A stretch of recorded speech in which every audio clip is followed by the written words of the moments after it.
Yes. Good evening everyone. Welcome to the session. So ఇవాళ మనకి AWS solutions architect and DevOps engineer course second demo ఇవాళ మనకి. నిన్న రాకుండా ఇవాళే ఫస్ట్ టైం వచ్చిన వాళ్ళు ఎవరైనా ఉన్నారండి? నేను మీరు ఇవాళ నిన్న చదివాను. రాలేదా? ఆ, మీకు చెప్పాను కదా. Okay okay. ఇంకా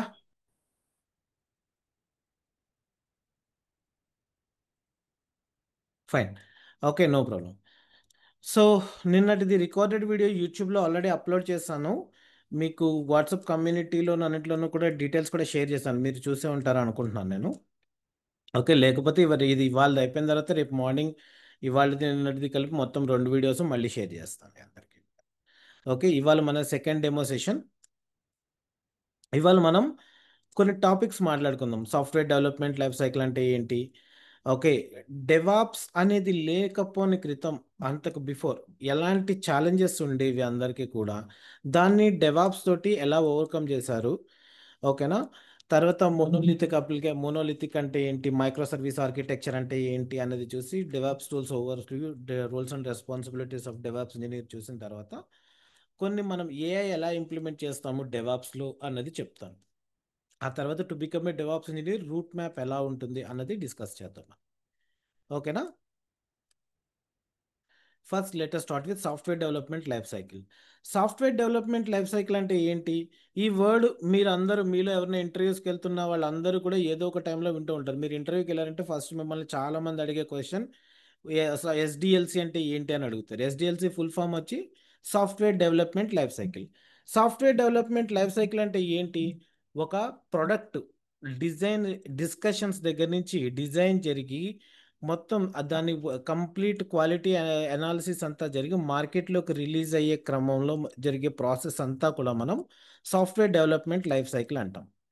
అంటే ఇప్పుడు ఏదైనా ఒక ప్రాజెక్ట్ మార్కెట్లో, ఒక ప్రోడక్ట్ ఏదైనా మార్కెట్లోకి రిలీజ్ చేయాలనుకున్నాను అనుకోండి, లైక్ ఏదైనా వెబ్ యాప్ కావచ్చు, మొబైల్ యాప్ కావచ్చు, వెబ్ అప్లికేషన్ కావచ్చు, విండోస్ అప్లికేషన్ కావచ్చు, ఏదైనా కానివ్వండి. అది ఒకటి మార్కెట్లోకి రిలీజ్ అవ్వాలి అంటే ఫస్ట్ దాంట్లో జరిగే ఫస్ట్ స్టెప్ ఎప్పుడు కూడా ఎనాలిసిస్.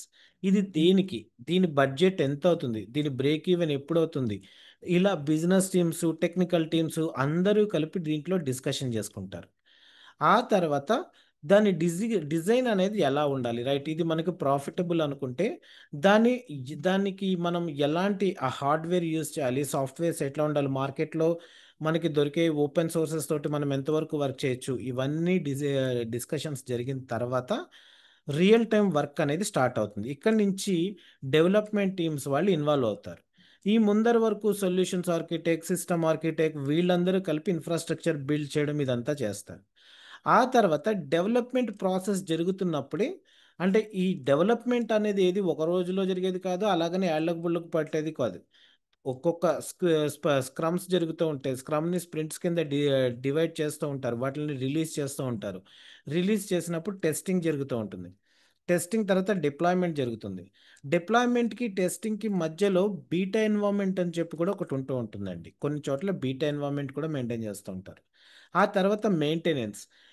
అంటే ఇది ఒక కంప్లీట్ సైకిల్ అనమాట. ఇదంతా కూడా ఇది ఒక రోజులో అయిపోయేది కాదు. ఓకే.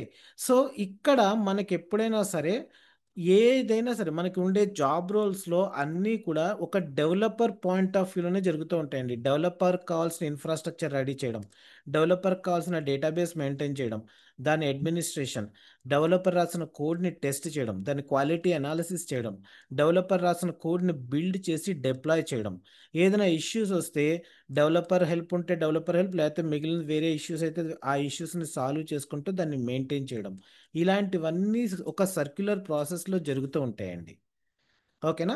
ఇదే సాఫ్ట్వేర్ డెవలప్మెంట్ లైఫ్ సైకిల్ అంటే. ఒక ప్రోడక్ట్ గురించి ఫస్ట్ ఇనీషియల్ డిస్కషన్ స్టేజ్ నుంచి మార్కెట్లోకి రిలీజ్ అయ్యే వరకు జరిగే స్టెప్ బై స్టెప్ ప్రాసెస్నే సాఫ్ట్వేర్ డెవలప్మెంట్ లైఫ్ సైకిల్ అంటారు అనమాట. ఇక్కడ మనకి different different types of people involve అవుతూ ఉంటారు. ఇక్కడ టైప్స్ ఆఫ్ పీపుల్ అంటే డిఫరెంట్ రోల్స్లో ఉండే పీపుల్ అన్నట్లు అనమాట.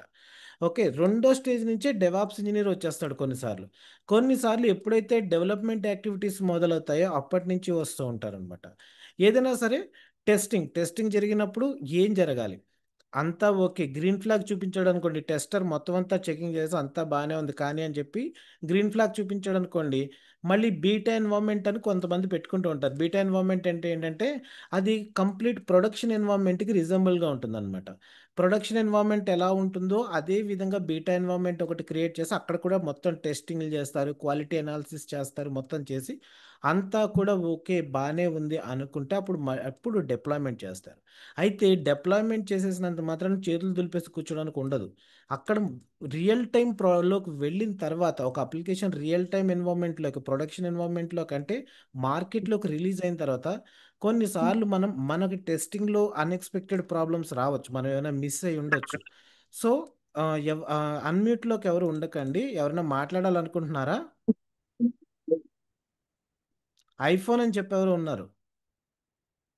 అన్మ్యూట్ అవ్వకండి. మీకేదైనా రియల్ నీడ్ ఉంటే గనక నేను అడుగుతాను. మీకు ఎవరికైనా ఏమైనా క్వెషన్స్ ఉన్నాయా అని చెప్పి అడుగుతాను. అప్పుడు మాట్లాడండి. ఎందుకంటే మనం ఇక్కడ చేసే ప్రతి యాక్టివిటీ కంప్లీట్‌గా రికార్డ్ అవుతుంది. ఈ రికార్డింగ్ మీకు లైఫ్ టైమ్ ఉంటుంది మళ్ళీ. నేను 2 ఇయర్స్ తర్వాత మీకు డౌన్‌లోడ్ చేసేసుకోండి అని ఇచ్చేసాననుకోండి, అప్పుడైనా సరే మీ దగ్గరైనా ఉంటుంది కదా! సో, అందుకని ఎట్టి పరిస్థితుల్లోనూ అన్నెసెసరీగా ఏది అన్మ్యూట్ చేసుకొని మాట్లాడకండి ఎవరు కూడా. Okay. It's a request. Okay. ఇట్లా ఉంటూ ఉంటాయన్నమాట. ఇట్లా డిఫరెంట్ డిఫరెంట్ స్టేజెస్ ఉంటాయి. దీన్ని సాఫ్ట్‌వేర్ డెవలప్‌మెంట్ లైఫ్ సైకిల్ అంటాం మనం. ఓకే. సో, ఇక్కడ మనకి స్ప్రింట్, స్క్రమ్ ఇలాంటి మాటలు వినిపిస్తూ ఉంటాయి. మనం ఐటీలో రియల్ టైమ్‌లో వర్క్ చేస్తున్నప్పుడు స్ప్రింట్, స్క్రమ్, ఎజైల్ ఇలాంటి మాటలు వినిపిస్తూ ఉంటాయి. మీలో ఎవరైనా అవి విన్నారండి? నాకు తెలిసి మీలో కొంతమంది ఖచ్చితంగా రియల్ టైమ్‌లో వర్క్ చేస్తున్న వాళ్ళున్నారు. ఎస్ అండి. యాహ్! మిగిలిన వాళ్ళందరూ ఫ్రెషర్సా ఏంటి? ఎవరు మాట్లాడట్లేదు. నాకు తెలుసు కొంతమంది ఖచ్చితంగా ఉన్నారు. కొన్ని పేర్లు నాకు తెలుసు కూడా. మాట్లాడట్లేదు అంతే. స్క్రమ్ అంటే ఏంటి? ప్లానింగ్ చేస్తారు కదా. స్ప్రింట్ అంటే? Duration correct. ఒక రిక్వైర్మెంట్ మనము కంప్లీట్ ఒక అవ్వడానికి. ఒక రిక్వైర్మెంట్ ఉంది. ఇప్పుడు ఒక ప్రాజెక్ట్ ఉందండి. సపోజ్ సంథింగ్ లైక్ మీరు ఒక యాప్ లాంటిది ఏదో డిజైన్ చేద్దాం అనుకోండి. లేకపోతే ఒక వెబ్ అప్లికేషన్. మెసెంజర్ యాప్ లాంటిది ఏదైనా ఒకటి డిజైన్ చేద్దామని చెప్పి అంటే మీకు ఒక క్లయింట్ రిక్వైర్మెంట్ అనమాట అది. ఓకే.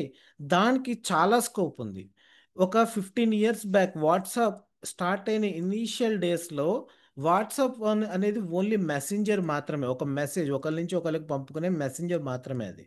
బట్ ఆఫ్టర్ దట్ అందులో తర్వాత వాయిస్ కాలింగ్ ఫీచర్ యాడ్ చేశారు. తర్వాత వీడియో కాలింగ్ ఫీచర్ యాడ్ చేశారు. అలాగే అప్పటి వరకు సైజ్ తక్కువగా ఉండే ఫైల్స్ సెండ్ చేసుకునేది సైజ్ పెంచారు. అలాగే ఇప్పుడు చూసుకుంటే మనకి వాట్సాప్‌లో ఫేస్‌బుక్ వాడు దాన్ని ఎక్వైర్ చేసిన తర్వాత దాన్ని కంప్లీట్ కమర్షియల్‌గా మార్చి పడేసాడు. మన జీపే, ఫోన్‌పే లాగా అందులో మనీ ట్రాన్స్‌ఫర్ ఫీచర్ యాడ్ చేశాడు. ఇట్లా రకరకాలువి పెట్టుకుంటూ వెళ్లారు ఇవంతా కూడా. అలా అవన్నీ ఏంటి గ్రాడ్యుయల్‌గా డే బై డే ఇంప్రూవ్‌మెంట్స్‌లో భాగంగా వస్తూ ఉన్నవి. ఏ అప్లికేషన్ అయినా అంతేనండి. ఇనీషియల్‌గా ఒక థాట్ తోటి స్టార్ట్ అవుతుంది.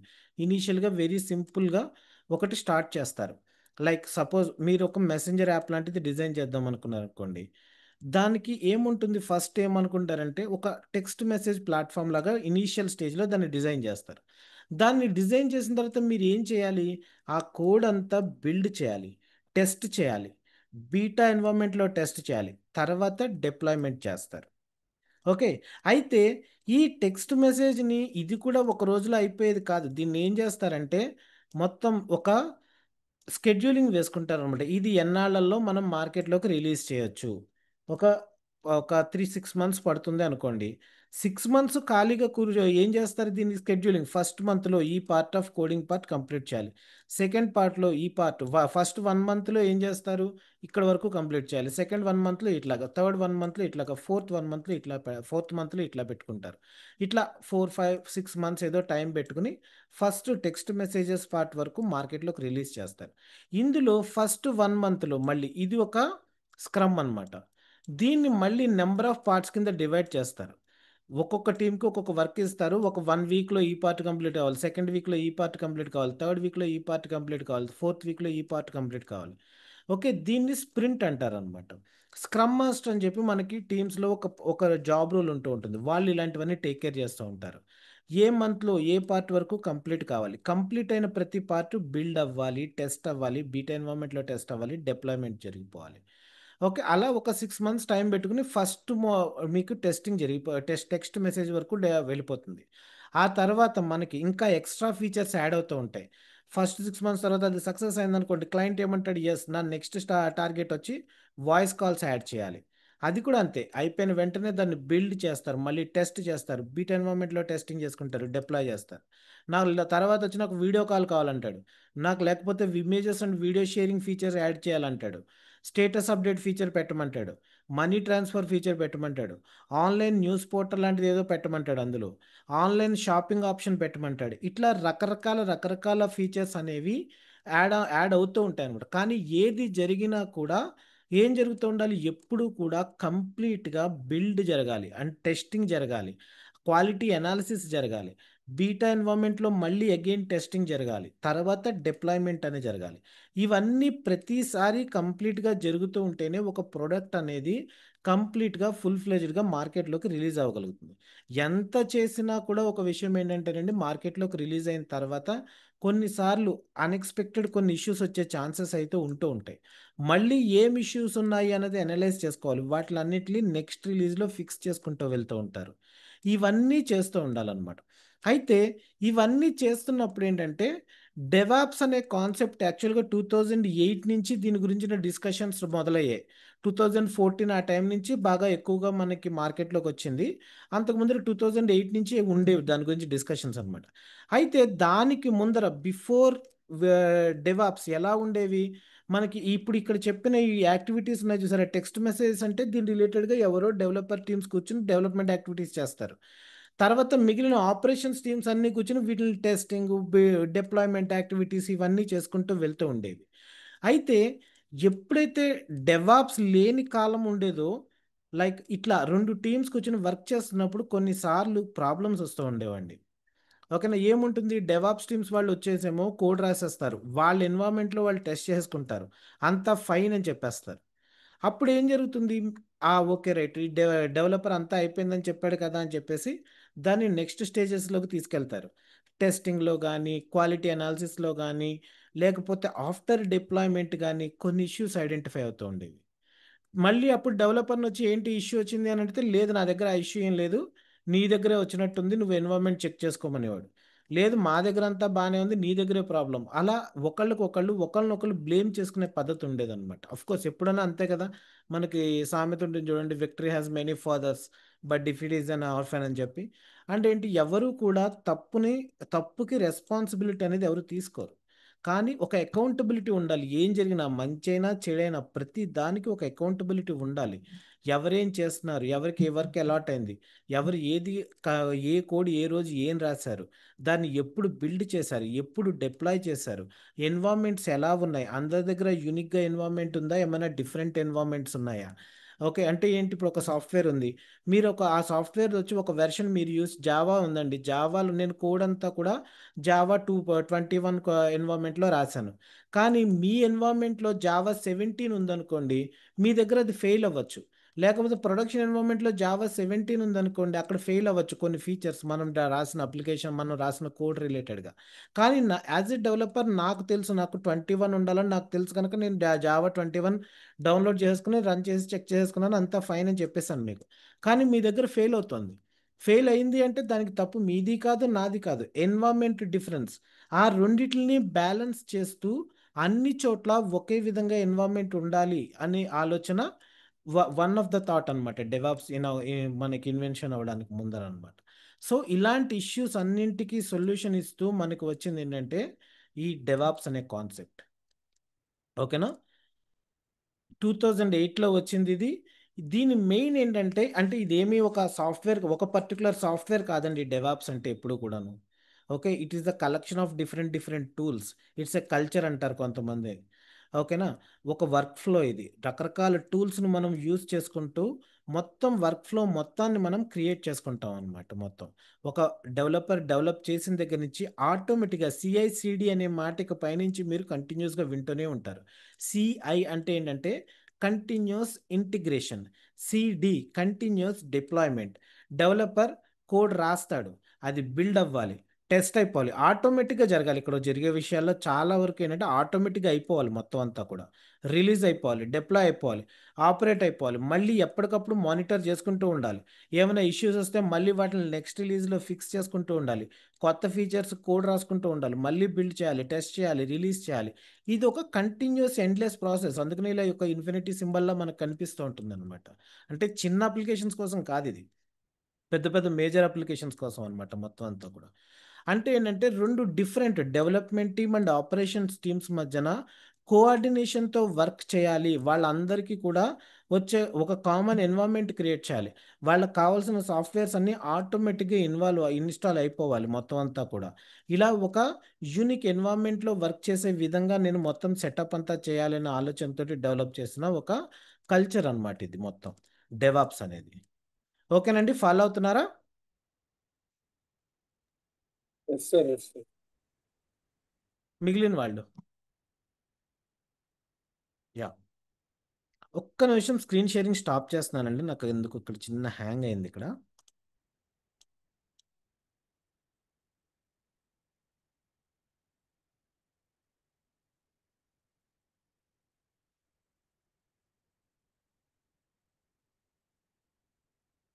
ఓకే, మళ్ళీ కనిపిస్తుంది కదా స్క్రీన్ అందరికీ కూడా?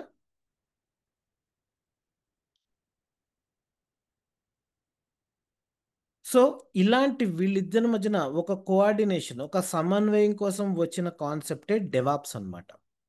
Okay, set of practices, cultural philosophies and tools that brings together software development and IT operations. ఆ డెవలప్మెంట్ టీమ్ని, ఆపరేషన్స్ టీమ్ని కలిపి వర్క్ చేసుకునేలాగా తీసుకొచ్చిన ఒక కల్చర్ ఇది అన్నమాట. ఓకే, ఒక ప్రాసెస్ డిఫైన్ చేసుకుంటాం మనం ఇందులో. నేను కొన్ని టూల్స్ గురించి చెప్తానండి, కొన్ని సర్వీసెస్ ఎక్స్ప్లెయిన్ చేస్తాను, కానీ అన్ని కంపెనీస్లోనూ అవే యూజ్ చేస్తారని ఏం లేదు. ప్రతి టూల్కి ఏదో ఒక ఆల్టర్నేటివ్ ఉంటూ ఉంటుంది, కానీ కాన్సెప్ట్ ఒకటి.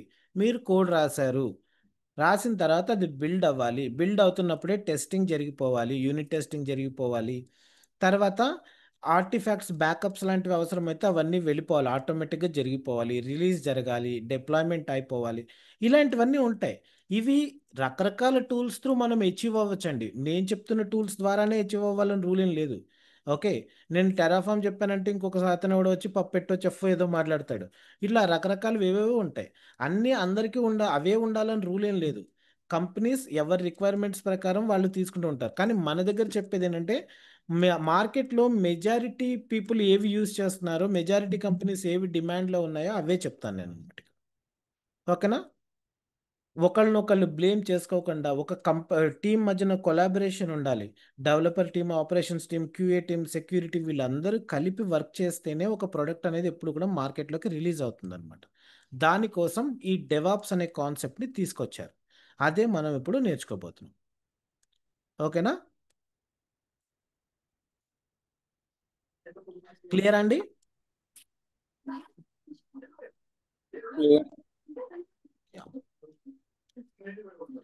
సో ఇక్కడ మనకి ఏంటంటేనండి, ఏదైనా సరే కంటిన్యూస్ ఇంటిగ్రేషన్ అనే మాట అతి సాధారణంగా మనం వింటూ ఉంటాము. Continuous integration and continuous deployment అంటే ఏంటి?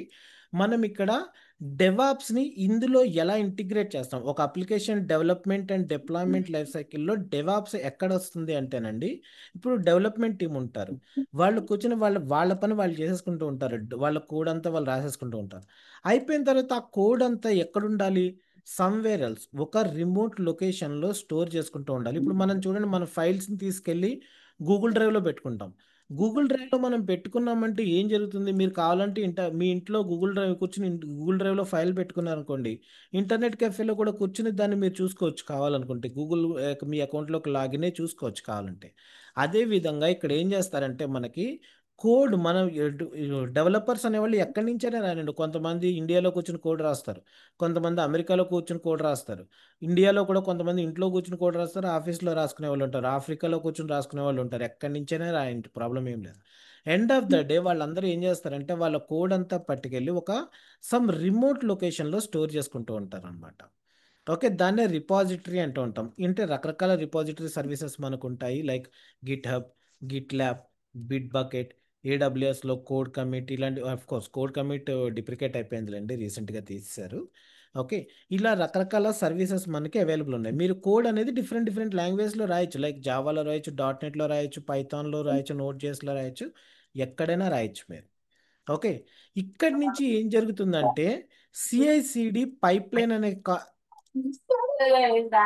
దాసరి ప్లీజ్ మ్యూట్లో ఉండండి. ఎందుకు అన్మ్యూట్? నేను తీసేనా? అన్మ్యూట్ ఆప్షన్ తీసేనా అందరికీ కూడా కొంతసేపు?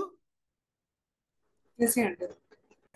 ఓకే, కొంతసేపు అన్మ్యూట్ ఆప్షన్ తీసేస్తాను నేను, తర్వాత ఓకే సార్. మళ్ళీ ఇస్తాను మనం మాట్లాడుకున్నప్పుడు, ఎందుకంటే ఈ సౌండ్స్ అన్నీ రికార్డ్ అయిపోతాయి, మీకు చాలా ప్రాబ్లం అవుతుంది, చాలా అన్ఈజీగా ఫీల్ అయిపోతారు అందరూ కూడా. రైట్, సో ఇక్కడ CI/CD పైప్ లైన్ సెటప్ చేసుకుంటూ ఉంటారు. ఏడబ్ల్యూఎస్లో కూడా దీనికి మనకి సర్వీసెస్ ఉన్నాయి, లైక్ కోడ్ పైప్ లైన్ అని చెప్పి ఏడబ్ల్యూఎస్లో ఒక గ్రూప్ ఆఫ్ సర్వీసెస్ ఉన్నాయన్నమాట, వాటిని ఇంప్లిమెంట్ చేసుకోవచ్చు మనం, లేదా జెంకిన్స్ ద్వారా మనం ఈ పైప్ లైన్ సెటప్ చేసుకోవచ్చు. ఈ పైప్ లైన్ సెటప్ చేసి ఫైనల్గా టార్గెట్ ఏంటి? మీ ప్రొడక్ట్ అనేది డిప్లాయ్ చేయాలి. ఈ పైప్ లైన్లో ఏముంటాయి? ఫస్ట్ కోడ్ పుల్ చేసుకోవాలి. ఎక్కడి నుంచి పుల్ చేసుకుంటారు? ఇక్కడ డెవలపర్స్ రాసి పెట్టుకున్న కోడ్ని పుల్ చేస్తారు. చేసిన దాన్ని కోడ్ క్వాలిటీ అనాలిసిస్ చేస్తారు, లైక్ సోనార్ క్యూబ్ ఇలాంటివి ఏవైనా సర్వీసెస్ యూస్ చేసుకుని. ఓకే, దాంట్లోనే క్వాలిటీ గేట్స్ ఉంటే మన కోడ్ అంతా అనాలిసిస్ చేసి చెప్తుంది అది. ఆ తర్వాత ఏం చేస్తారు? ఆ కోడ్ని బిల్డ్ చేస్తారండి. బిల్డ్ చేస్తే ఏం జరుగుతుందంటే ఆర్టిఫాక్ట్ జనరేట్ అవుతుంది. ఆ ఆర్టిఫాక్ట్లో మళ్ళీ దాన్ని టెస్టింగ్ అండ్ స్కానింగ్ చేస్తారు. ఆ తర్వాత ఆ ఆర్టిఫాక్ట్ని తీసుకెళ్ళి ఎక్కడైనా స్టోర్ చేసుకుంటారు, ఎప్పుడైనా అవసరమైతే ఉంటుందని చెప్పేసి నెక్సస్ లాంటి సర్వీసెస్ దానికి పనిచేస్తూ ఉంటాయి. ఆ తర్వాత ఈ ఆర్టిఫాక్ట్ని తీసుకెళ్ళి కోడ్ని డిప్లాయ్ చేస్తారనమాట. ఓకే, ఇది జరిగే ప్రాసెస్ అంతా కూడా. ఆర్టిఫాక్ట్ అంటే ఎప్పుడైనా మాట విన్నారండి మీరు? మీకు అన్మ్యూట్ ఆప్షన్ నేను తీస్తాను, నాకేమో అన్మ్యూట్ ఆప్షన్ తీసే అలవాటు ఉండదు, అందరూ చక్కగా పిలిచిన వెంటనే మాట్లాడాలని ఉంచుతాను నేను. కొంతమంది పొరపాటున అన్మ్యూట్ చేసుకుని మాట్లాడేసుకుంటూ ఉంటారు. ఇప్పుడు అన్మ్యూట్ ఆప్షన్ ఇచ్చాను. ఆర్టిఫాక్ట్ అంటే ఏంటి అనేది ఎప్పుడైనా విన్నారండి మీరు ఎవరైనా? లేదు లేదండి. మనం ఇప్పుడు కోడ్ రాసేస్తూ ఉంటామండి, పెద్ద పెద్ద లాంగ్వేజెస్లో కోడ్ రాసేస్తూ ఉంటాం, లైక్ జావా, .NET, పైథాన్, ఇలా పేజీలు పేజీలు కోడ్ రాసేస్తూ ఉంటారు. పెద్ద పెద్ద అప్లికేషన్స్లో అయితే కొన్ని వందల వేల పేజెస్ ఆఫ్ అప్లికేషన్స్ ఉంటూ ఉంటాయి మనకి. కానీ మనం డిప్లాయ్ చేసేటప్పుడు, అంటే క్లయింట్ సర్వర్లోకి మన కోడ్ అంతా స్టోర్ చేసి తీసుకెళ్ళి అక్కడ కాపీ పేస్ట్ చేస్తేనే కదా వాళ్ళు యూస్ చేసుకోగలరు, అప్లికేషన్ వాళ్ళకి అవైలబుల్ అవుతుంది. కానీ అక్కడ ఎప్పుడు కూడా, ఇప్పుడు జావాలో మీరు అప్లికేషన్ డెవలప్ చేశారు, ఒక 10 పేజెస్ కోడ్ రాశారనుకోండి, ఈ యాజ్ ఇట్ ఈజ్ ఈ కోడ్ తీసుకెళ్ళి అక్కడ మీరు కాపీ పేస్ట్ చేయరు. దీన్ని ఏం చేస్తారంటే బిల్డ్ చేస్తారు. ఈ బిల్డ్ చేయడానికి రకరకాల టూల్స్ వాడుతూ ఉంటారు, లైక్ మావెన్. జావా వాళ్ళు సాధారణంగా మావెన్ వాడతారు. .NET వాళ్ళు వచ్చి సాధారణంగా MS బిల్డ్ అని ఒక టూల్ ఉంటుందన్నమాట, అది యూస్ చేస్తారు. ఇది చేస్తే ఏం జరుగుతుందో తెలుసా? ఈ 10 పేజీల అప్లికేషన్ వచ్చి వన్ ఫైల్ కింద క్రియేట్ అయిపోతుంది. .var ఫైల్ కానీ, జార్ ఫైల్ కానీ, .er ఫైల్ అని కానీ ఇట్లా జనరేట్ అయిపోతుంది అనమాట. ఒకటే ఫైల్ ఉంటుంది, ఈ ఫైల్ తీసుకెళ్ళి డిప్లాయ్ చేసేస్తారు అంతే. ఈ ఫైలే అక్కడ క్లయింట్ సర్వర్లో ఫైనల్గా ఉండేదన్నమాట. ఓకే, ఈ ఫైల్ని ఓపెన్ చేసి ఎవరు చూడలేరు, అర్థమైందండి? ఈ ఫైల్ని ఓపెన్ చేసినా ఎవరికి కనపడదు ఏమీ కూడా, అంతా ఏదో ఎన్క్రిప్టెడ్ ఫార్మేట్లో జంక్ డేటా లాగా కనిపిస్తూ ఉంటుంది అనమాట, ఇందులో ఏమీ ఉండదు వాళ్ళకి. ఓకే, సో ఇది జనరేట్ అవ్వాలంటే బిల్డ్ చేయాలి, కోడ్ని తీసుకుని మొత్తం బిల్డ్ చేయాలి. బిల్డ్ చేస్తున్నప్పుడే టెస్టింగ్ కూడా చేసుకుంటారు అనమాట కొంతమంది. అంతా ఓకే అనుకున్న తర్వాత మళ్ళీ దాని మీద ఏమైనా టెస్ట్ కేసెస్ లాంటివి రన్ చేయడము, లేకపోతే స్కానింగ్ చేయడం. కొన్నిసార్లు డెవలపర్స్ ఏం చేస్తూ ఉంటారంటే వాళ్ళకి వాళ్ళు రాసిన కోడ్లో కొన్ని వాళ్ళకి తెలియకుండానే ఏదైనా కొన్ని అవుట్ సైడ్ దొరికే కొన్ని యాడ్ ఆన్స్ కానీ అలాంటివి ఏమైనా ప్లగిన్స్ కానీ వాడేసుకోవడం అలాంటివి చేస్తూ ఉంటారు. వాటిలో కొంచెం హార్మ్ఫుల్ కంటెంట్ కూడా ఉండే ఛాన్సెస్ ఉంటూ ఉంటాయి అన్నమాట. సో మనం దీన్ని యాజ్ ఇట్ ఈస్ డిప్లాయ్ చేసేయకుండా స్కాన్ చేయాలి. ఓకే, ట్రివి ఇలాంటి కొన్ని సర్వీసెస్ ఉన్నాయి. ఈవెన్ మీరు డాకర్లో కంటైనర్స్ని కూడా మనం స్కాన్ చేసుకుంటూ ఉంటాం అన్నమాట, అందులో ఏమైనా సీరియస్ ఇష్యూస్ లాంటివి ఏమైనా ఉన్నాయా అన్నది చెక్ చేసుకోవడం కోసం మనం యూజ్ చేస్తూ ఉంటాం. చేసి అంతా ఓకే అనుకుంటే అప్పుడే డిప్లాయ్ చేస్తాం. ఈ ఈ రిజల్ట్ ఉంది చూసారా? మీ కోడ్ ఇక్కడ జావాలో రాశారు, ఏదో 10 పేజీలు 20 పేజీలో కోడ్ ఉంది. ఇదంతా కలిపి బిల్డ్ చేస్తే మీకు ఒక రిజల్ట్ వస్తుంది. ఆ రిజల్ట్ వచ్చి .var ఫైల్ ఫార్మాట్లో కానీ, జార్ ఫైల్ ఫార్మేట్లో కానీ ఈఏఆర్ ఫైల్ ఫార్మేట్లో కానీ ఉంటుంది. దీన్నే ఆర్టిఫాక్ట్ అంటారండి. అర్థమైందా? హలో, అర్థమైంది. ప్రాక్టికల్గా చూపించినా? చూపించండి సార్. ఒక అప్లికేషన్ బిల్డ్ చేసి చూపించినా? Yes sir, yes sir. చూడండి, కాలిస్తూ చూపిస్తాం మీకు నేను. మన దగ్గర EC2 అనే సర్వీస్ ఉన్నది, దానికోసమే అనమాట. తీసుకెళ్ళి ఒక సర్వర్ ఒకటి క్రియేట్ చేసుకుందాం. ఓకే, దీనికి ఏదో ఒక పేరు పెట్టండి. ఓకే, ఇదంతా కూడా మీరు ఏం కంగారు పడదు, ఇవన్నీ కూడా ఎలా చేయాలో నేను చెప్తాను మీకు. ఓకేనా? మీకు కాకపోతే ఒక ఇంటర్నేషనల్ ట్రాన్సాక్షన్ ఎనేబుల్ ఉన్న credit card or debit card ఉండాలి. ఓకే, ఇంటర్నేషనల్ ట్రాన్సాక్షన్ ఎనేబుల్ లేకపోయినా తర్వాత చేసుకోవచ్చు, కానీ ఖచ్చితంగా ఒక credit card or debit card మీది కాకపోయినా మీ ఫాదర్దో సిబ్లింగ్స్తో ఎవరిదైనా ఉన్నా పర్లేదు, కానీ ఒకటైతే ఉండాలి. ఓకేనా?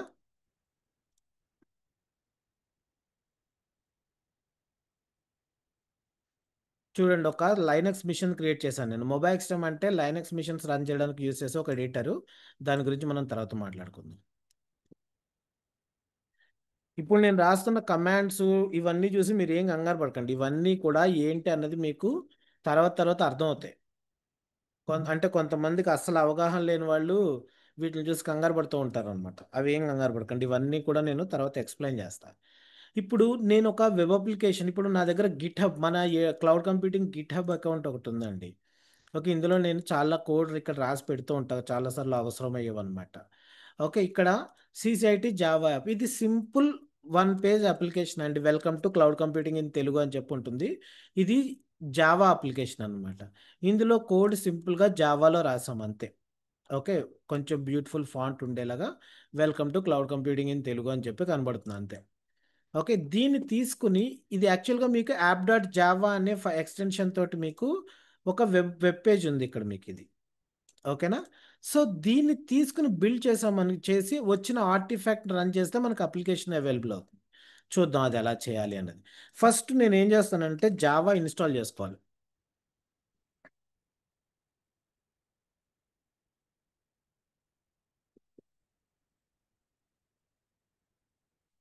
ఓకే, జావా ఇన్స్టాల్ చేసుకుంటున్నాం, గిట్ ఇన్స్టాల్ చేసుకుంటాం, మ్యావెన్ కావాలి. మ్యావెన్ దేనికోసం అని చెప్పాను?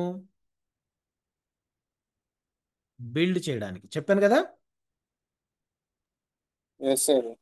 ఓకే, ఇక్కడ మళ్ళీ నేను ఏమేమి ఇన్స్టాల్ చేస్తున్నాను ఇక్కడ చూడండి. కోడ్ పుల్ చేయాలి. కోడ్ పుల్ చేయాలంటే నాకు గిట్ కావాలి. అందుకని చెప్పి నేను గిట్ అనే సర్వీస్ని వాడుకుని, ఇట్స్ అ సర్వీస్. ఓకే, అలాగే మనం కోడ్ అంతా కూడా జావాలో రాసుకున్నాం, అందుకని చెప్పి ఆ కోడ్ అంతా కూడా నేను బిల్డ్ చేయాలనుకోండి, నాకు జావా కావాలి, అందుకని జావా ఇన్స్టాల్ చేసుకుంటాను. మూడింటిని ఇన్స్టాల్ చేస్తాను.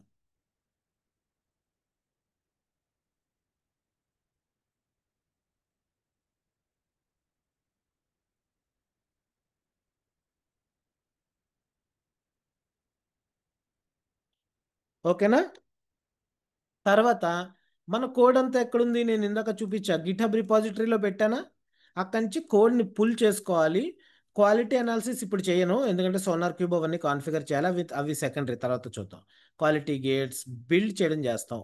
కోడ్ పుల్ చేసి బిల్డ్ చేద్దాం. బిల్డ్ చేస్తే మీకు టెస్ట్ అండ్ స్కాన్ కూడా ఇప్పుడు చేయము. వచ్చిన ఫైల్ని మనం ఆ ఆర్టిఫాక్ట్ ఏముందో దాన్ని డిప్లాయ్ చేయాలన్నమాట. అది మన టార్గెట్ ఇప్పుడు సింపుల్గా.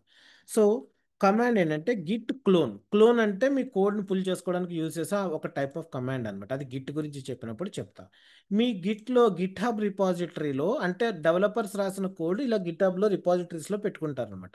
ఇక్కడి నుంచి ఈ కోడ్ని కాపీ చేసుకుని నేను ఏం చేస్తానంటే ఈ లింక్, అది ఆ లింక్ని ఇట్లా రన్ చేస్తాను నేను. ఎల్ఎల్ అంటే లిస్ట్. ఇదిగో చూడండి, జావా యాప్ నా లోకల్లోకి డౌన్లోడ్ అయిపోయింది. ఓకేనా?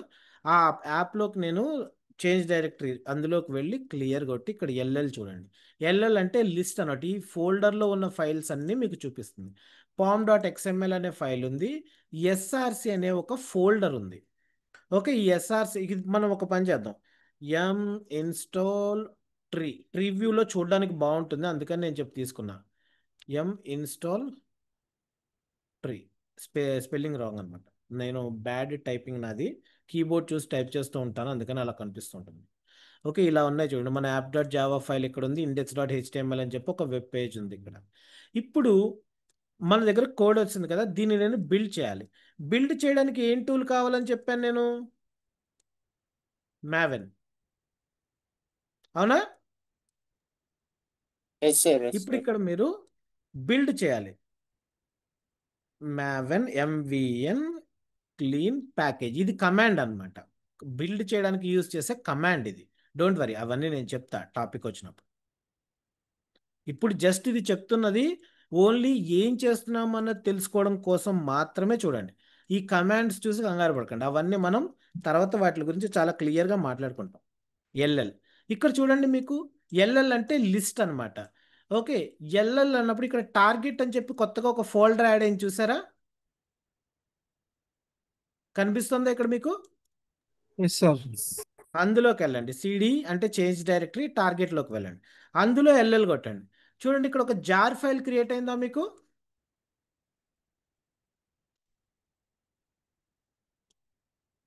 కనిపిస్తుందా? చెప్పండి. ఓకే, అదే మీ ఆర్టిఫాక్ట్. అర్థమైందండి? అదే మీ ఆర్టిఫాక్ట్. మనం బిల్డ్ చేస్తే జనరేట్ అయ్యేది ఇదే. మనం దీన్నే డిప్లాయ్ చేస్తాం వేరే సర్వర్లోకైనా, లేకపోతే టామ్ క్యాట్ సర్వర్లోకైనా మనం దాన్నే డిప్లాయ్ చేస్తాం అనమాట. ఓకేనా? మనం దీన్ని రన్ చేద్దామా? జావా స్పేస్ జార్ ఫైల్, ఎక్కడ దాని పేరేమిటి? CCIT jar. ఇది కమాండ్ స్ట్రక్చర్, ఇది ఇలాగే ఉంటుందండి, మీరేం కంగారు పడకండి, అవన్నీ మనం టాపిక్స్ వచ్చినప్పుడు మాట్లాడుకుందాం. Server dot address equal to 0.0.0.0. ఒక ఏ పోర్ట్ మీద రన్ అవ్వాలి? Server dot port equal to, suppose నాకు 8080నో 81 ఏదో ఒకటి తీసుకోండి, ఏదో ఒక పోర్ట్ మీద నాకు రన్ అవ్వాలి. రన్ చేయండి, రన్ అవుతుంది. ఇప్పుడు వెబ్ బ్రౌజర్ ఓపెన్ చేసి, మనం ఇప్పుడు క్రియేట్ చేసిన సర్వర్ ఉంది కదా, ఆ సర్వర్ పబ్లిక్ ఐపీ అడ్రస్ వీడు ఇస్తాడు మనకి, ఏడబ్ల్యూఎస్ వాళ్ళు ఇస్తారు. అవన్నీ నేను EC2 గురించి చెప్పినప్పుడు చెప్తాను నేను. మనం ఏ పోర్ట్ మీద ఇక్కడ డిప్లాయ్ చేసాం, ఇప్పుడు రన్ చేస్తున్నాం అప్లికేషన్ని? 8080 పోర్ట్ నెంబర్ మీద రన్ చేస్తున్నాం. ఇక్కడ 8080 అని కొట్టండి. చూడండి, ఏదో సింపుల్ కంటెంట్ పెట్టాను నేను, అంతే, అంత గొప్ప కంటెంట్ కాకపోవచ్చు ఇది. కాకపోతే ఒక జావా అప్లికేషన్, దాన్ని నేను బిల్డ్ చేసి రన్ చేస్తున్నాను. ఈ జార్ ఫైల్ ఉంది చూసారా, ఇది నేను మీకు ఇచ్చాను అనుకోండి, మీ మీరు మీ ఇన్స్టెన్స్లో కూడా మీరు, లేకపోతే మీ దగ్గర ఉండే డెస్క్టాప్ ఆర్ ల్యాప్టాప్ ఏదైనా కానివ్వండి, అక్కడ మీరు ఎన్వైరన్మెంట్ సెటప్ జావా ఇన్స్టాల్ చేసేసుకుని అక్కడ కూడా దీన్ని రన్ చేసుకోవచ్చు మీరు. అర్థమైందండి? సార్ మీరు ఆ పోర్ట్ని ఎన్ఎస్జిలో ఓపెన్ చేయకుండానే వస్తుంది కదా సార్? అంటే ఓపెన్ చేయాల్సిన అవసరం లేదా పోర్ట్ని ఎన్ఎస్జిలో?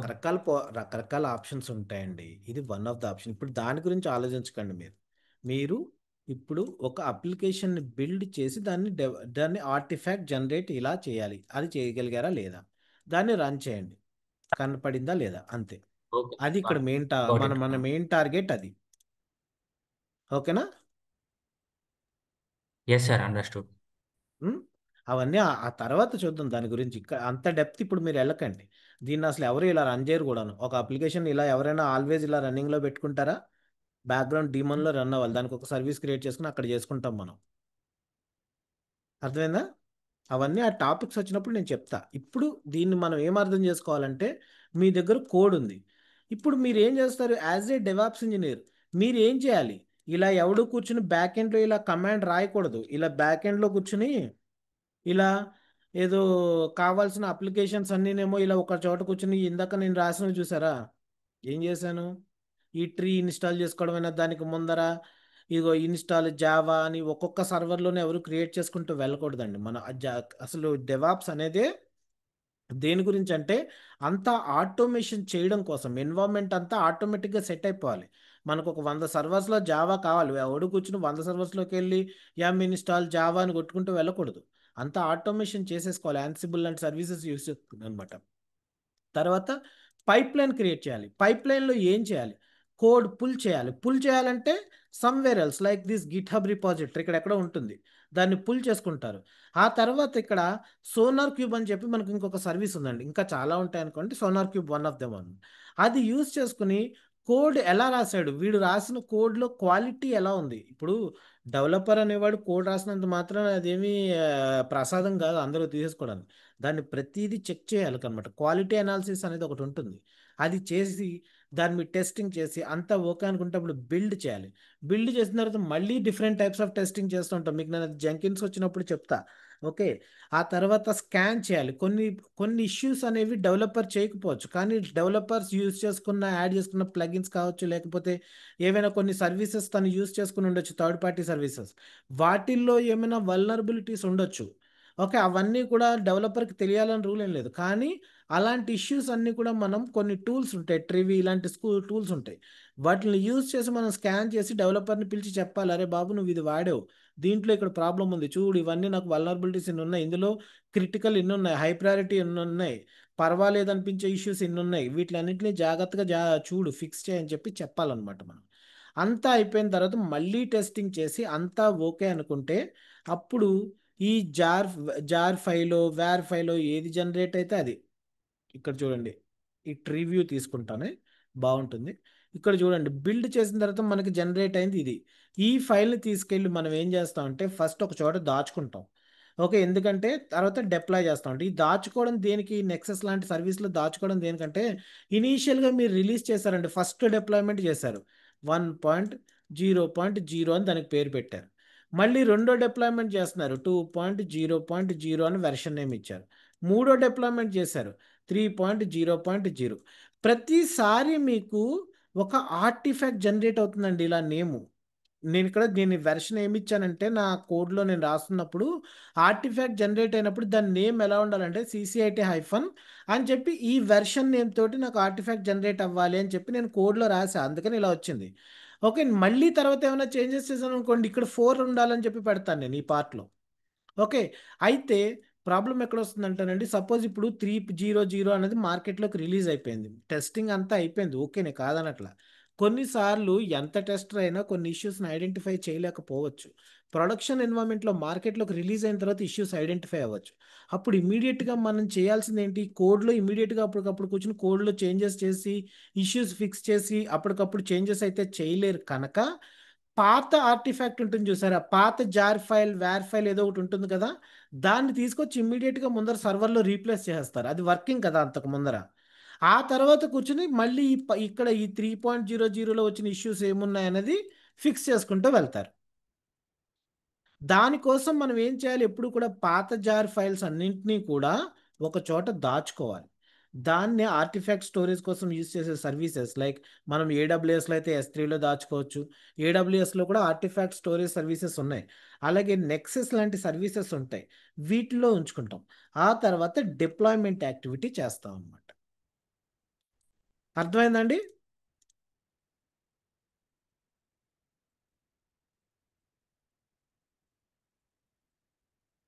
మిగిలిన వాళ్ళు ఇద్దరు హ్యాండ్ రైస్ చేశారు, గుడ్ ఫర్ దట్. మిగిలిన వాళ్ళు ఫైన్. ఓకే. సో ఇలా ఇదే కాదు, మోనోలిథిక్ అండ్ మైక్రో సర్వీస్ ఆర్కిటెక్చర్లోకి మార్చడం.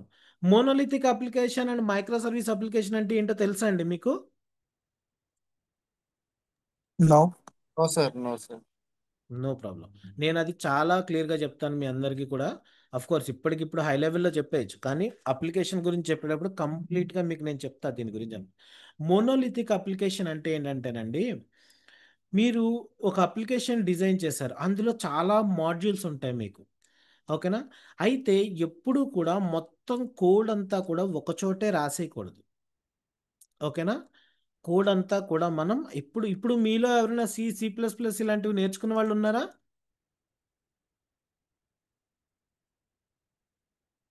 హలో. No, no. సరే, ఓకే, పర్వాలేదు. అది ఉండాలని రూల్ ఏం లేదు, నేను జస్ట్ అడుగుతున్నా, తెలిస్తే కొన్ని ఎగ్జాంపుల్స్ చెప్దాం అనుకున్నా అంతే. ఓకే. కోడ్ అంతా కూడా ఎప్పుడు మనం ఇప్పుడు ఇంతకు ముందర మనం తీసుకున్న ఎగ్జాంపుల్లో చెప్పినప్పుడు text messages, voice messages, video calls, ఇలాంటి వాటిలన్నింటికి కూడా కోడ్ రాయాలి, అప్పుడే అవన్నీ వాళ్ళు ఫీచర్స్ అవన్నీ కూడా యూస్ చేసుకోగలుగుతారు వాళ్ళు. కానీ ఆ కోడ్ అంతా కూడా ఒకటే పెద్ద వెబ్ అప్లికేషన్ కింద మనం డెవలప్ చేసేసాం అనుకోండి, అది మోనోలిథిక్ అప్లికేషన్ అయిపోతుంది అనమాట. ఇది వరకు అంతా కూడా మోనోలిథిక్ అప్లికేషన్సే చేసుకునేవారు. అంటే ఇప్పుడు మనకి మెసెంజర్ యాప్ ఉందనుకోండి, దాంట్లో మీకు voice, text, video messages, voice, video calls, money transfer ఇలాంటి ఫీచర్స్, అలాగే డేటాబేస్, ఇలాంటివన్నీ ఫీచర్స్ ఉన్నాయి.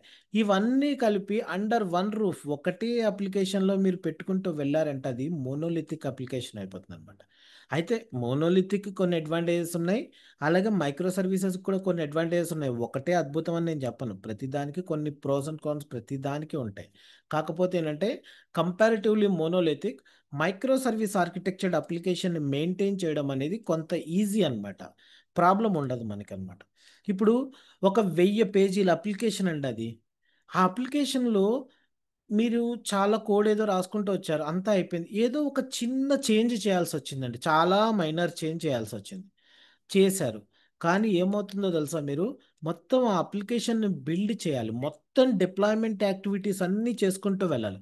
దానివల్ల ఏం జరుగుతుంది, మొత్తం ఈ టెక్స్ట్, వాయిస్, వీడియో అన్నీ కూడా కొంతసేపు అది డిప్లాయ్మెంట్ యాక్టివిటీ కంప్లీట్ అయ్యే వరకు ఈ ఫీచర్స్ అన్నీ కూడా కొంత డౌన్ టైంలోకి వెళ్ళిపోతాయి మీకు ఆటోమేటిక్గా.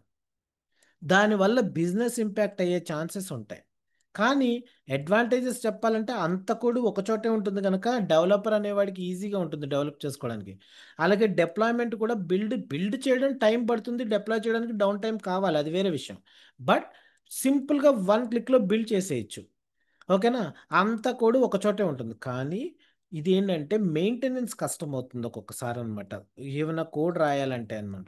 అలాగే ఇది టైట్లీ కపుల్, డేటాబేస్ అంతా ఒక చోటే ఉంటుంది, కోడ్ అంతా కూడా ఒక చోటే రాస్తారు. దానివల్ల ఏం జరుగుతుంది, ఏదైనా ఒక దాంట్లో మీకు ఎర్రర్ వచ్చింది అంటే దానివల్ల మొత్తం అప్లికేషన్ అంతా డౌన్ అయిపోయే ఛాన్సెస్ ఉంటూ ఉంటుంది. సో దీనికి సొల్యూషన్ ఇస్తూ ఏం చేశారంటే మైక్రో సర్వీస్ ఆర్కిటెక్చర్ని తీసుకొచ్చారనమాట. ఈ మైక్రో సర్వీస్ ఆర్కిటెక్చర్లో ఏం చేస్తారంటే మొత్తం మన 1000 పేజీల అప్లికేషన్ని ముక్కలు ముక్కల కింద ఇండివిజువల్ సింపుల్ స్మాల్ అప్లికేషన్స్ కింద డివైడ్ చేస్తారు. ప్రతిదీ కూడా ఒకదాంతో ఒకటి కమ్యూనికేట్ చేసుకోవడానికి ఒక మీడియేటర్ లాంటి ఒక గేట్వే ఒకటి సెట్ చేసుకుంటారు అనమాట. కానీ ఏంటంటే ఇవన్నీ కూడా ఇప్పుడు text are voice message already run అవుతుంది, వాయిస్ వీడియో కాల్ సెపరేట్గా రన్ అవుతుంది, మనీ ట్రాన్స్ఫర్ అనేది సెపరేట్గా రన్ అవుతుంది. Suppose voice and video feature రిలేటెడ్గా ఏదైనా చేంజ్ చేయాలనుకోండి, మొత్తం అప్లికేషన్ మొత్తాన్ని డౌన్ చేయాల్సిన అవసరం లేదు. ఈ ఒక్క ఫీచర్ వరకు డౌన్ చేసి డిప్లాయ్ చేసుకుంటే సరిపోతుంది, ఏమైనా చేంజెస్ చేస్తాయి అనమాట. మిగిలినవి యాజ్ ఇట్ ఈస్ అవి వర్క్ అవుతూ ఉంటాయి. అలా దేనికి దానికి సెపరేట్ చేసేస్తాం అనమాట. దాన్నే మనం మైక్రో సర్వీస్ ఆర్కిటెక్చర్ అంటాం. ఇప్పుడు అంతా కూడా మనం మైక్రో సర్వీస్ ఆర్కిటెక్చర్నే వాడుతూ ఉంటారు చాలామంది ఎక్కువ. దానికోసమే ఇప్పుడు డాకర్, కుబర్నెటీస్ ప్రయారిటీస్ బాగా పెరిగిపోవడానికి వన్ ఆఫ్ ద రీజన్ అదనమాట. డాకర్లో కంటైనర్స్ క్రియేట్ చేస్తారు, ఒక్కొక్క కంటైనర్లోనూ ఒక్కొక్క మైక్రో సర్వీస్ని కాన్ఫిగర్ చేసుకుంటారు. ఎక్కడ ఏదైనా ఒక కంటైనర్లో ఇష్యూ వచ్చింది అనుకోండి, అక్కడ వరకు అది లిమిట్ అవుతూ ఉంటుంది అనమాట. ఈజీ, దాన్ని మెయింటైన్ చేయడం ఈజీ.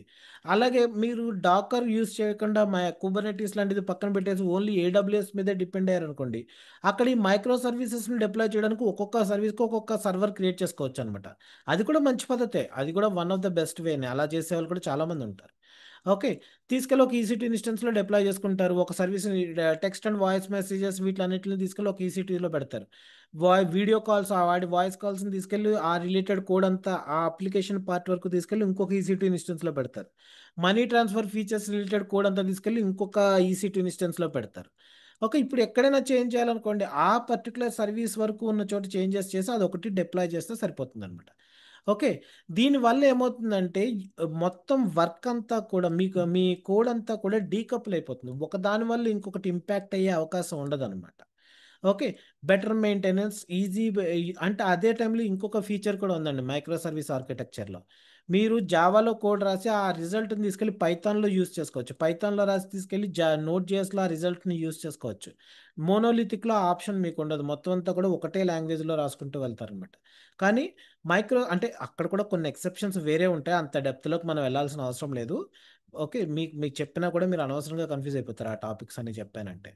ఓకే, మైక్రో సర్వీస్ ఏంటంటే రిజల్ట్ అంతా కూడా జిఎస్ఎన్ ఫార్మేట్లో కానీ లేకపోతే ఎక్స్ఎంఎల్ ఫార్మేట్లో ఇట్లాంటివి ఉంటుంటుంది, లేకపోతే ప్లెయిన్ టెక్స్ట్ ఫార్మేట్లో రిజల్ట్ ఉంటూ ఉంటుంది.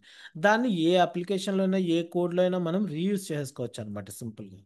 అందుకని ఇప్పుడు చాలా కంపెనీస్ ఏంటంటే మైక్రో సర్వీస్ ఆర్కిటెక్చర్ని ఎక్కువ ప్రిఫర్ చేస్తున్నాయి. దానివల్ల మనకిప్పుడు ఈ డెవాప్స్ కాన్సెప్ట్లో డాకర్కి, కుబర్నెటీస్కి వీటికి ప్రయారిటీ అనేది బాగా పెరిగిపోయింది ఈరోజు. ఓకేనండి. ఫాలో అవుతున్నారా?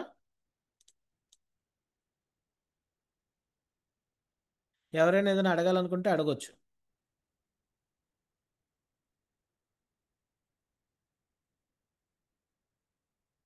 రైట్. ఓకే.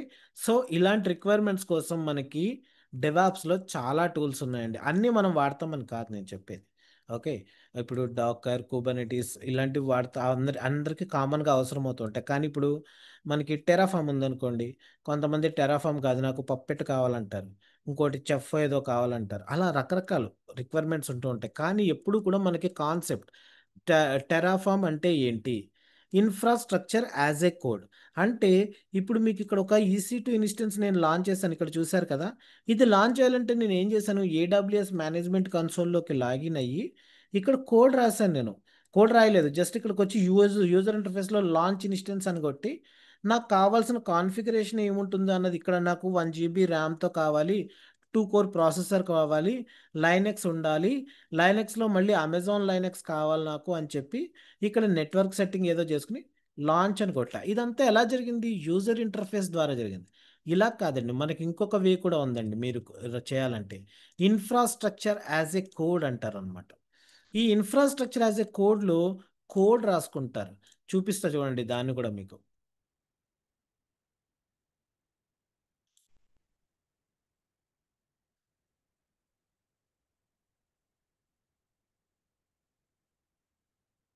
చూడండి ఇక్కడ నేను ఇన్స్టెన్సెస్ లాంచ్ చేద్దామని చెప్పి అనుకున్నాను అనుకోండి.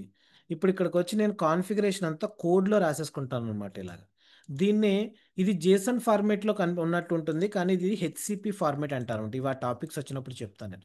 ఇప్పుడు ఇది ఎందుకు చూసారా, నాకు 5 ఇన్స్టెన్సెస్ కావాలని చెప్పి ఇప్పుడు ఇక్కడ నేను స్క్రిప్ట్ రాసుకున్నా. ఈ స్క్రిప్ట్ని రన్ చేశాను అనుకోండి, నాకు ఇక్కడ ఇన్స్టెన్సెస్ ఆటోమేటిక్గా క్రియేట్ అయిపోతాయి. అర్థమైందా? Yes, sir. Yeah, got it. Okay. ఇది one of the service. Terraform అనేది ఇన్ఫ్రాస్ట్రక్చర్ యాజ్ ఏ కోడ్కి వన్ ఆఫ్ ద ఎగ్జాంపుల్ అనమాట. ఇలాగే మనకి క్లౌడ్ ఫార్మేషన్ ఉంటుంది, చెఫ్, ఇలాంటివన్నీ కూడా అలాంటి సర్వీసెస్ ప్రొవైడ్ చేస్తాయి అనమాట. వాటిల్లో మీకు మార్కెట్లో ఎక్కువ డిమాండ్ ఉండేది ఏంటంటే టెరాఫామ్. అందుకని మనం టెరాఫామ్ నేర్చుకుంటాం అంతే, అంతకు మించి ఇంకేం లేదు. కానీ ఒకటి ఏంటంటేనండి, మీరు టెరాఫామ్ నేర్చుకుంటే మిగిలిన ఆటోమేటిక్గా చాలా ఈజీ అయిపోతాయి నేర్చుకోవడానికి. కాన్సెప్ట్ అంతే అనమాట. ఇక్కడ మీకు ఏ టైప్ ఆఫ్ ఇన్స్టెన్స్ కావాలి, దాని పేరు దాని ఇమేజ్ ఐడి అనేది ఒకటి ఉంటుంది అనమాట, అది సప్లై చేస్తాం మనం. అలాగే దానికి ఏదైనా హోస్ట్ నేమ్ ఇవ్వాలంటే ఇచ్చుకుంటాం, దాని పేరు ఏమిటి పెడతాం, అయిపోయింది అంతే. రన్ అని కొట్టానంటే, అంటే ఇక్కడ సింటాక్స్ ఎర్రర్స్ ఏమీ లేకపోతే ఆటోమేటిక్ ఇన్ఫ్రాస్ట్రక్చర్ క్రియేట్ అయిపోతుంది మీకు. సో అలాంటి రిక్వైర్మెంట్స్ కోసం మనకి రకరకాల అన్నింటిలోకి మీరు ఆల్వేస్ బాగా ఎక్కువ దృష్టి పెట్టాలి. ఏ ఏ జాబ్ ఇంటర్వ్యూకి వెళ్ళినా డిఫాల్ట్గా ఉండాల్సిన స్కిల్స్ ఏంటంటే డాకర్, కుబర్నెటీస్ అయితే మ్యాండేటరీ అండి. ఓకే. అఫ్ కోర్స్ జెంకిన్స్ ఇవన్నీ కూడా ఉండాల్సిందే, కానీ డాకర్, కుబర్నెటీస్ అంటేనే రియల్ డెవాప్స్ కాన్సెప్ట్స్ అన్నట్లు మాట్లాడతారు అనమాట. ఎందుకంటే దానికి ఆల్టర్నేటివ్ కాదు, ఇవే మెయిన్ అన్నింటికంటే. ఓకే. తర్వాత మనం యాన్సిబుల్ నేర్చుకుంటాము, తర్వాత జెంకిన్స్ చెప్తాము, కుబర్నెటీస్ ఇవన్నీ మాట్లాడుకుంటూ వెళ్తూ ఉంటాం మనం. మనం మాట్లాడుకునే డెవాప్స్ టూల్స్ ఇవ్వండి, మనం ఇవన్నీ నేర్చుకోబోతున్నాం. మ్యావెన్ నిన్నైతే కూర్చోబెట్టి మీకు AWS రిలేటెడ్ చెప్పాను కదా, అరౌండ్ 45 to 50 ఉంటాయని చెప్పేసి. ఇవి మనం నేర్చుకునే డెవాప్స్ టూల్స్ అనమాట. మానిటరింగ్ కోసం ప్రొమెథియస్, గ్రాఫానా యూస్ చేస్తూ ఉంటాం, సోనార్ క్యూబ్ యూస్ చేస్తాం, ట్రివి యూస్ చేస్తాం. అలాగే మీకు ఒక 5 రియల్ టైమ్ ప్రాజెక్ట్స్ ఉంటాయి. ఓకే. అంటే మన పని ఏదో ఒక ఎన్వైరన్మెంట్ వన్స్ సెటప్ చేసేస్తే సరిపోదండి, మానిటరింగ్ అనేది కూడా చాలా ఇంపార్టెంట్ అనమాట. దానికోసం ప్రొమెథియస్, గ్రాఫానా, AWSలో క్లౌడ్ వాచ్ యూస్ చేస్తాం. ఆఫ్ కోర్స్ నాగియస్ నేను చెప్పను, ఓకే, దాని బదులే ప్రొమెథియస్, గ్రాఫానా చెప్తాను. జస్ట్ మీకు ఒక ఇన్ఫర్మేషన్ లాగా చెప్తున్నాను అంతే. ఓకేనండి. ఎందుకంటే ఒక డెవాప్స్ ఇంజనీర్కి రెస్పాన్సిబిలిటీస్, రోల్స్ అండ్ రెస్పాన్సిబిలిటీస్ ఏముంటాయని మీరు చూసారంటే, అందులో మానిటరింగ్ కూడా చాలా ఇంపార్టెంట్ అనమాట, one of the important. Okay. ఎందుకంటే నెట్వర్క్ ఏదైనా ఇష్యూస్ వచ్చి, లేకపోతే ఏమైనా సర్వర్స్ ఏమైనా డౌన్ అయితే ఇమ్మీడియట్గా దానికి ఆల్టర్నేట్ సెటప్ చేయడం, CI/CD పైప్లైన్ సెటప్ చేయడం, డైలీ ట్యాక్ట్ అంటే క్లౌడ్లో కోడ్ రాసేస్తారు డెవలపర్స్, అయిపోయింది. వాళ్ళు కోడ్ రాసి వాళ్ళు పుష్ అని చెప్పి బటన్ నొక్కారంటే ఆ కోడ్ అంతా వెళ్ళిపోయి మన రిపాజిటరీస్లోకి వచ్చేయాలి.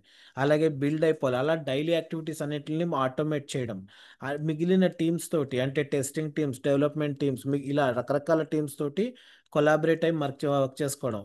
మోనోలిథిక్ అండ్ మైక్రో సర్వీస్ ఆర్కిటెక్చర్ని సెటప్ చేయడం. దానికి మనం డాకర్లో చాలా ఇంపార్టెంట్ అండి, చాలా యూస్ చేస్తూ ఉంటాం అందులో అనమాట. సో ఇవన్నీ కూడా రోల్స్ అండ్ రెస్పాన్సిబిలిటీస్ ఒక డెవాప్స్ ఇంజనీర్గా అవ్వాలనుకునే వాళ్ళకి అనమాట. ఓకే. తర్వాత ఇందులో నేను కొంతవరకు మీకు ఏఐ డ్రివెన్ ఆర్కిటెక్చర్ కూడా ఇంప్లిమెంట్ చేస్తానండి. ఇప్పుడు మీకు ఇక్కడ టెరాఫామ్ ఉంది. టెరాఫామ్లో మీరు స్క్రిప్ట్ రాసుకునేటప్పుడు కోర్స్ గూగుల్, చాట్ జీపీటీ ఇవన్నీ నేను యూజ్ చేస్తానని మీరు అనొచ్చు. కానీ మనకి ఏంటంటే కొన్ని మంచి మంచి ఏఐ రిలేటెడ్ టూల్స్ అవైలబిలిటీ ఉన్నాయండి. Like Git hub Copilot use చేస్తాం అనుకోండి, అది మనకి ఒక 1 మంత్ వరకు ఫ్రీగా అవైలబుల్ అవుతుంది. తర్వాత వాడు చార్జ్ చేస్తాడు. ఈ 1 మంత్ మనకు సరిపోతుంది. మీకు నేర్చుకునేటప్పుడు నేను ఆ 1 మంత్ ఫ్రీ ట్రయల్లో ఎలా చేయాలో చెప్తాను, మీరు హ్యాపీగా నేర్చేసుకోవచ్చు అనమాట. అప్లికేషన్స్ డెవలప్మెంట్ ఇవన్నీ కూడా మనం కోపైలట్ కానీ చాట్ జీపీటీ కానీ ఇలాంటివి యూజ్ చేసి నేర్చుకుంటాం. ఆ తర్వాత ఇంకా కొన్ని ఉన్నాయి మనకి, బ్రెయిన్ బోర్డ్ అని చెప్పి ఇట్లాంటి కొన్ని సర్వీసెస్ ఉన్నాయంటే ఏఐ రిలేటెడ్, అవి ఇంప్లిమెంట్ చేయడం చెప్తాను నేను కొంతవరకు మీకు అవన్నీ కూడా. ఓకే. అలాగే మీరు టెరాఫామ్ యూజ్ చేస్తున్నప్పుడు, డాకర్ ఫైల్స్ క్రియేట్ చేస్తున్నప్పుడు, జెంకిన్స్ మొత్తం సిఐసిడి సెటప్ అంతా కూడా కంప్లీట్ ఏఐ డ్రివెన్ ఆర్కిటెక్చర్లోకి మార్చేసి మీకు చూపిస్తానండి నేను అంతా కూడా. ఓకే. ఇవన్నీ కూడా మీకు మనం దీన్ని కూడా నేర్చుకుంటాం. ఓకేనా. తర్వాత ఒక డెవాప్స్ ఇంజనీర్ అవ్వడానికి మీకు ఉండాల్సిన రోడ్ మ్యాప్ ఏంటి? మీరు ఇనీషియల్గా ఫ్రెషర్గా ఉన్నారు అనుకోండి. ఓకే. మామూలుగా చూస్తే ఫ్రెషర్గా ఉన్నప్పుడు మీరు కొన్ని విషయాల మీద దృష్టి పెట్టండి. లాంగ్వేజెస్ ఏమైనా నేర్చుకోవడం, ఖచ్చితంగా ఒక లాంగ్వేజ్ అయితే ఖచ్చితంగా నేర్చుకోండి, 100% నేర్చుకోండి. ఓకే. ఎందుకంటే ఫ్రెషర్స్ అనేవాళ్ళు అన్నింటికీ రెడీగా ఉండాలి. ఒక లాంగ్వేజ్ నేర్చుకోవడం వల్ల మీకు వచ్చిన నష్టం ఏం లేదు, అది మీకు 100% వాల్యూ ఎడిషన్ అవుతుంది. ఓకేనా. తర్వాత అంటే మిగిలిన వాళ్ళకి అది మ్యాండేటరీయా అంటే, ఒక డెవాప్స్ ఇంజనీర్కి లాంగ్వేజ్ అనేది ఎప్పుడు మ్యాండేటరీ కాదండి, కానీ ఖచ్చితంగా అది మీకు వాల్యూ ఎడిషన్ అయితే అవుతుంది. ఓకేనా. అలాగే ఒక ఆపరేటింగ్ సిస్టమ్ మీద ఖచ్చితంగా మంచి నాలెడ్జ్ ఉండాలి. మనం ఎలాగో లైనక్స్ డిస్కస్ చేసుకుంటాం, విండోస్ ఎన్వైరన్మెంట్లో వర్క్ చేసుకుంటాం. ఓకేనా. అలాగే ఒక ఒక రిపాజిటరీ సర్వీస్ మీద, లైక్ ఏదైనా గిట్ హబ్ కానీ, గిట్ ల్యాబ్ కానీ, బిట్ బకెట్ ఇలాంటి వాటిలో ఏదో ఒకటి నేర్చుకోవాలన్నమాట మీరు. ఆ తర్వాత బిల్డ్ టూల్స్, మనం ఇప్పుడు మ్యావెన్ చూసాం అవునా. ఇక్కడ నేను మ్యావెన్ ఇంటిగ్రేట్ ఇన్స్టాల్ చేసి దాంతో మొత్తం కోడ్ అంతా బిల్డ్ చేసి ఆర్టిఫాక్ట్ జనరేట్ చేశాను. ఇలా మ్యావెన్ సరిపోతుంది, నో ప్రాబ్లం. మ్యావెన్తో పాటు ఇంకా చాలా ఉన్నాయిలేండి, గ్రిడిల్ అని చెప్పి, తర్వాత .NET వాళ్ళకైతే MS బిల్డ్ అని చెప్పి ఇలాంటివి చాలా ఉన్నాయి. మీరు మ్యావెన్ ఒకటి నేర్చుకున్నా సరిపోతుంది, ప్రాబ్లం లేదు. అలాగే మొత్తం సిఐసిడి పైప్ లైన్ సెటప్ చేయడానికి జెంకిన్స్ అయితే నేర్చుకోవాలి ఖచ్చితంగా, అది మనం 100% చాలా చక్కగా నేర్చుకుంటాం మనం. ఓకే. అలాగే టాకర్, కుబర్నెటీస్, యాన్సిబుల్ ఇవన్నీ కూడా నేర్చుకోవాలి మీరు. ఆ తర్వాత కొన్ని మానిటరింగ్ టూల్స్ మీద నాలెడ్జ్ పెంచుకోవాలండి. ప్రొమెథియస్ అండ్ గ్రఫానా, సోనార్ క్యూబ్, ట్రివి ఇట్లాంటి వాటి మీద చూపిస్తాను నేను. ఇవన్నీ కూడా టాపిక్స్ వచ్చినప్పుడు ఎక్స్ప్లెయిన్ చేస్తాను మీకు నేను. అలాగే మీకు క్లౌడ్ 45 to 50 సర్వీసెస్ ఉంటాయండి. ఏడబ్ల్యూఎస్ పాయింట్ ఆఫ్ వ్యూలో మనం నేర్చుకుంటాం అన్నీ కూడా 100% బాగా నేర్చుకోండి. ఒక అంటే అందులో కొన్ని డెవలపర్ రిలేటెడ్ సర్వీసెస్ ఉండొచ్చు, అంత మాత్రం చేత అది మీరు దాన్ని పట్టించుకోవక్కర్లేదు అని ఏం కాదు. అన్నీ ఖచ్చితంగా పట్టించుకోండి, అన్నీ నేర్చుకోండి. నేర్చుకోవడానికి ఏం నష్టం ఏమీ లేదు కదా, చక్కగా నేర్చుకోండి. ఓకే. That's all. అది మీ డెవాప్స్ ఇంజనీర్కి ఈ 3 to 4 monthsలో మీరు పెట్టుకునే రూట్ మ్యాప్ అనేది ఈ విధంగా ఉండాలన్నమాట. ఇవన్నీ నేర్చుకుంటే మీరు లాంగ్వేజ్ మీద ఎంతో కొంత అందరూ కూడా కాన్సన్ట్రేట్ చేయండి, కొంత ఉపయోగపడుతున్నట్టు. ఏంటంటే కొన్ని ఎర్రర్స్ వచ్చినప్పుడు ఇది ఏంటి అన్నది తెలుసుకోవాలంటే ప్రతిసారి పక్కబడి వైపు చూడాల్సిన అవసరం లేకుండా ఎంతో కొంత మీకు నాలెడ్జ్ ఉంటే మీరు మీ ఓన్గా ట్రబుల్ షూట్ చేసుకోగలుగుతారు. మీరు మీ ఓన్గా ట్రబుల్ షూట్ చేసుకోగలుగుతున్నారు అంటే మీ ప్రాజెక్ట్లో, మీ ఆఫీస్లో మీకు ఖచ్చితంగా మీకు వెయిట్ అనేది పెరుగుతుంది, కెరియర్లో ఫాస్ట్ గ్రోత్ ఉంటుందన్నమాట. ఓకే. సో ఇలా డిజైన్ చేసుకోండి ఈ 3 to 4 months కంప్లీట్గా మీరు. ఓకేనా. That's all from my side for today. ఇప్పుడు మీరు ఎవరైనా ఏదైనా క్వశ్చన్స్ అడగాలనుకుంటే అడగొచ్చు. మీరు ఒక స్లైడ్స్ లో బ్యాష్ స్క్రిప్టింగ్ అని మెన్షన్ చేస్తారు కదా, అవునండి. అది బ్యాష్ స్క్రిప్టింగ్ అంటే ఆటోమేషన్ కా లేకపోతే ఎలా చెప్తారు అది? మనం బ్యాష్, మనం ఆటోమేషన్ కాదు, ఆటోమేషన్ అన్నింటిలోనూ వాడతాం. బ్యాష్ అంటే ఏంటి, లైనక్స్ రిలేటెడ్, అందులో మనం రాసుకునే లైనక్స్ కమాండ్స్ ఇవన్నీ కూడా అందులో చెప్తాను నేను.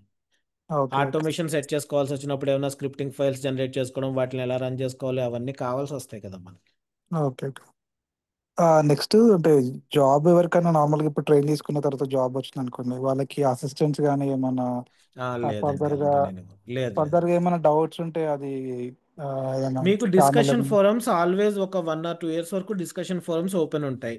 Okay, okay. నేనేమి అయిపోయిన వెంటనే క్లోజ్ చేశాను. కాకపోతే ఒకటి గుర్తుపెట్టుకోండి, నా వైపు నుంచి వచ్చే సపోర్ట్ అయితే లిమిటెడ్గానే ఉంటుంది అప్పుడు. ఓకే. ఓకే, మీలో మీరు డిస్కస్ చేసుకోవచ్చు. Okay, okay. 1 or 2 years వరకు నేను ఓపెన్గానే ఉంచుతాను వాటిని.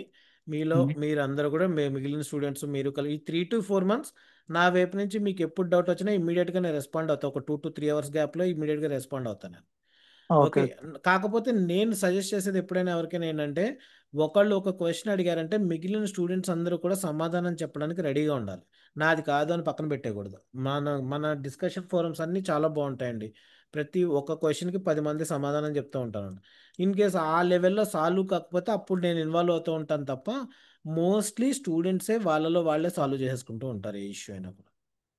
Okay. Okay. Even job opportunity కూడా అంటే నార్మల్గా మీ దగ్గర చాలా మీకు బ్యాచెస్. కోర్స్ కంప్లీట్ అయిపోయిన తర్వాత నేను మీ అందరినీ కూడా వేరే ఫోరంలో మనది ఉంటుంది పోర్టల్, అక్కడ యాడ్ చేస్తాను. అక్కడ మీకు జాబ్స్ రిలేటెడ్ ఇన్ఫర్మేషన్ 1 year వరకు మేము ఇస్తాం.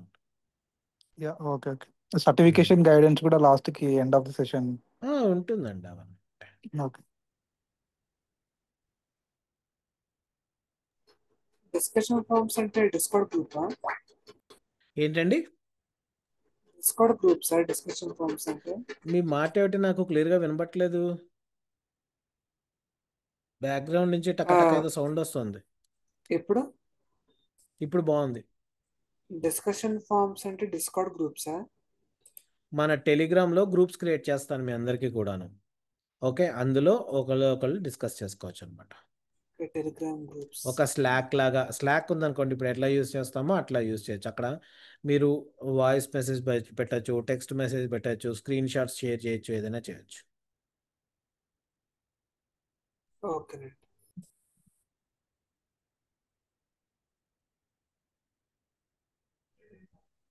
ఇంకా మళ్ళీ ఇంకోటి ముందు ముందు ఏడబ్ల్యూఎస్ లోని కాన్సెప్ట్ సర్వీసెస్ అనేవి కొద్దిగా టఫ్ అవుతూ వెళ్తాయి కదా, విపిసి ఎగ్జాంపుల్ అలా ఉంటుంది. మనం ఆర్కిటెక్చర్ నేర్చుకుంటున్నప్పుడు అంటే నాకు చిన్న ఐడియా ఉంది, విపిసి లోపల పబ్లిక్ ప్రైవేట్ సబ్నెట్స్ ఇవన్నీ ఉంటాయి కదా, మీరు డయాగ్రమెటిక్ గా చెప్తూ వెళ్తారా లేదంటే, అంటే ఇప్పుడు ఇందాక మీరు ఒక ఆర్కిటెక్చర్ చూపించారు కదా, జెంకిన్స్ సిఐసిడి పైప్ పుల్ చేసుకోవడం ఇదంతాను, అది కొంచెం సింపుల్ గా అనిపించింది. సో అదే విధంగా విపిసి ఆర్కిటెక్చర్ ఫస్ట్ చూపించి ఆర్కిటెక్చర్ లో ఒక్కొక్కటి చూసుకుంటూ వెళ్తే అది బెస్ట్, అలా బాగుంటది కదా అని అంత ఫీలింగ్. నేను ఏదైనా సరే యానిమేటెడ్గా చూపించడానికే ఫస్ట్ ప్రిఫరెన్స్ ఇస్తానండి. ఓకేనా, విపిసి ఉందనుకోండి, నేను గాల్లో చెప్పాను. విపిసి ఇంతకు ముందు చెప్పిన స్టూడెంట్స్ది ఇది చూడండి. ఓకే, ఇది జస్ట్ పీడిఎఫ్ ఫార్మేట్లోకి మార్చింది ఇది. దీనికి ముందర విపిసి గురించి చెప్తుంటే నేను ఇట్లా ఒక కంపారిటివ్లీ రియల్ టైంలో ఎలా ఉంటుంది, ఒక కంపారిజన్ రియల్ టైం ఎగ్జాంపుల్స్ తోటి కంపేర్ చేస్తూ ప్రతిదీ కూడాను ఎట్లా డివైడ్ అవుతాయి, ఓకే, సబ్నెట్స్ ఎలా అసైన్ అవుతాయి, వాటికి ఐపీ అడ్రస్లు ఎలా వస్తాయి, ప్రతిదీ కూడా నేను యానిమేటెడ్గా చూపిస్తాను మొత్తం అంతా కూడా. ఓకేనండి. ఓకే. ఓకేనా, ఓకే. ఓకే. ఓకే. అంతే. ప్రతిదీ కూడా కంప్లీట్గా చూపిస్తాను నేను. విపిసిలో ఒక సబ్నెట్ ఉంది, నేను ఎలా చెప్తానంటే, నాకు ఈ ప్రెజెంటేషన్ అనేది నాకు చాలా ఇంట్రెస్ట్. నేను ఎట్లా తీసుకొస్తానంటే దాన్ని, ఒక కాలనీ ఉంది, కాలనీలో హౌసెస్ ఉంటాయి. ఓకే, ఆ కాలనీలోకి మీకు రావాలంటే మీరు ఏం చేయాలి, ఒక పర్మిషన్ తీసుకుని లోపలికి రావాలి. అది విపిసిలో ఉన్న ఒక ఇన్స్టెన్స్ని మీరు యాక్సెస్ చేయాలంటే మీకు దానికి ఉండాల్సింది పబ్లిక్ పర్మిషన్ ఉండాలి. ఓకే, అట్లా మొత్తం నేను ఏది చెప్పినా కూడా ఒక కంప్లీట్ ఎగ్జాంపుల్తో చెప్తాను తప్ప, ఇదిగో విపిసి క్యాలిక్యులేషన్ ఉంది, ఐపీ అడ్రస్ డివిజన్ స్టూడెంట్స్కి నేను ఎక్సెల్లో పెట్టి చూపించి ఇచ్చాను, వాళ్ళకి ఐపీ అడ్రస్లు ఎలా డివైడ్ అవుతాయి. మీరు 10.0.0/0 అని చెప్పి మీరు అడిగారు అంటే మీకు ఆల్రెడీ కొంత నాలెడ్జ్ ఉంటుంది అన్న అవగాహనతో చెప్తున్నా. ఓకే, మీకు ఎస్ అండి. ఎన్ని ఐపీ అడ్రస్లు ఎలా వస్తాయి, ప్రైవేట్ ఐపీ అడ్రస్లు ఎలా వస్తాయి. సపోజ్ దీన్ని నేను 2 సబ్నెట్స్ కింద డివైడ్ చేయాలి అనుకున్నానంటే ఐపీ అడ్రస్లు ఎలా క్రియేట్ అవుతాయి. 4 సబ్నెట్స్ కింద డివైడ్ చేయాలి అనుకున్నానంటే ఐపీ అడ్రస్లు ఎలా వస్తాయి. అర్థమైందా? ఎస్. ఎస్. ఎస్. మొత్తం అంతా కూడా నేను చాలా డీటెయిల్డ్గా చెప్తాను విపిసిలో ఇలాంటి విషయాలన్నీ కూడా. ఓకేనండి. అంతే. మీరు ఇందులో ఏది ప్రెజెంటేషన్ ఓపెన్ చేసి చూపించమన్నా చూపిస్తాను నేను. అది నేను ఎలా చూపిస్తాను, ఇప్పుడు ఆటో స్కేలింగ్ ఉంది, ఆటో స్కేలింగ్ కూడా నేను చాలా యానిమేటెడ్గానే చూపిస్తాను, జస్ట్ లైక్ దట్ చూపించాను నేను. ఇది కూడా స్కేలింగ్ ఎలా జరుగుతుంది. ఓకే, ఇది ఆటో స్కేలింగ్కి ముందర ఇది ప్లేస్మెంట్ గ్రూప్స్ అనేవి ఎలా ఉంటాయి, ఇదంతా కూడా నేను ఓన్లీ ఏదో డెమో కోసం చేసిందే కాదు. ఇదంతా కూడా నేను యాక్చువల్గా డెమోకు ముందర నేను స్టూడెంట్స్కి చెప్పిన వాటిలోంచి కొన్ని స్లైడ్స్ తీసుకుని వాళ్ళు మీకు డెమో ఇస్తున్నాను నేను.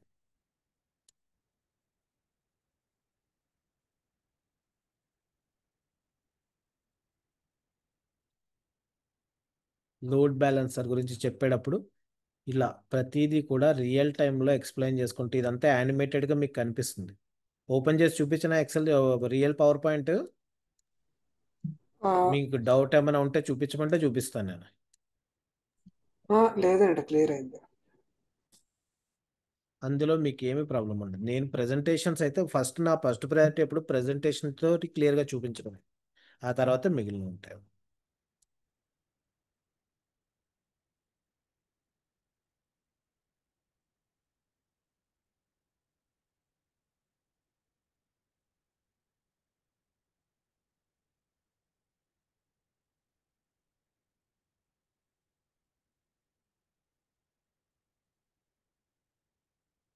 ఒక్క నిమిషం, ఎవరేం మాట్లాడట్లేదు, గ్యాప్ వచ్చింది. ఏదైనా చెప్పాలి, మాట్లాడాలనుకుంటే మాట్లాడొచ్చు.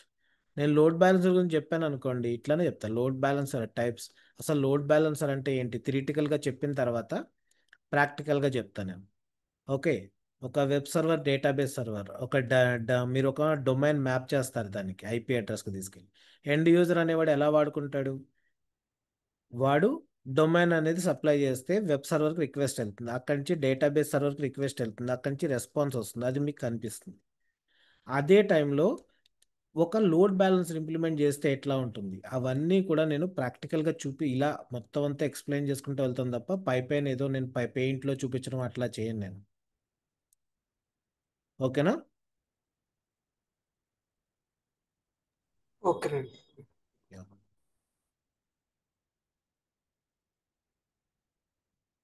సో ఇంకా ఎవరికైనా ఏమైనా క్వశ్చన్స్ ఉన్నాయా? సార్ కొంచెం రియల్ టైం ప్రాజెక్ట్స్ గురించి చెప్తారా? రియల్ టైం ప్రాజెక్ట్స్ మన వెబ్సైట్ చూసారా మీరు? చూసాం సార్. అందులో నేను ప్రాజెక్ట్స్ ఏముంటాయి అనేది మొత్తం ఇక్కడ చెప్పాను చూడండి. నేను ప్రాజెక్ట్స్ అనేవి ఎలా డిజైన్ చేశానంటే, సపోజ్ మీరు ఇప్పుడు ఇక్కడ ఏడబ్ల్యూఎస్ నుంచి మొదలు పెడుతున్నారు. ఓకే, ఐఏఎం మొదలు పెట్టారు. ఐఏఎంలో చాలా సర్వీసెస్కి ఫస్ట్ నేను ప్రోగ్రామాటికల్గా కూడా చూపిస్తాను. రియల్ టైంలో దాన్ని ఎలా వాడతారు అనేది నేను ప్రోగ్రామాటికల్గా కూడా చూపిస్తాను.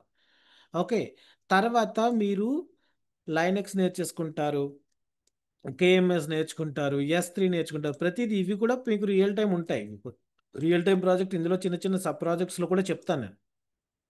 చెప్పిన తర్వాత మీరు EC2 వరకు నేర్చేసుకున్నారు. రౌట్ 53, సర్టిఫికేట్ మేనేజర్, ల్యాండా, ఎక్స్రే, API గేట్వే అంటే ఇక్కడ వరకు నేర్చుకున్న తర్వాత ఫస్ట్ రియల్ టైం ప్రాజెక్ట్స్ చేయిస్తాను నేను.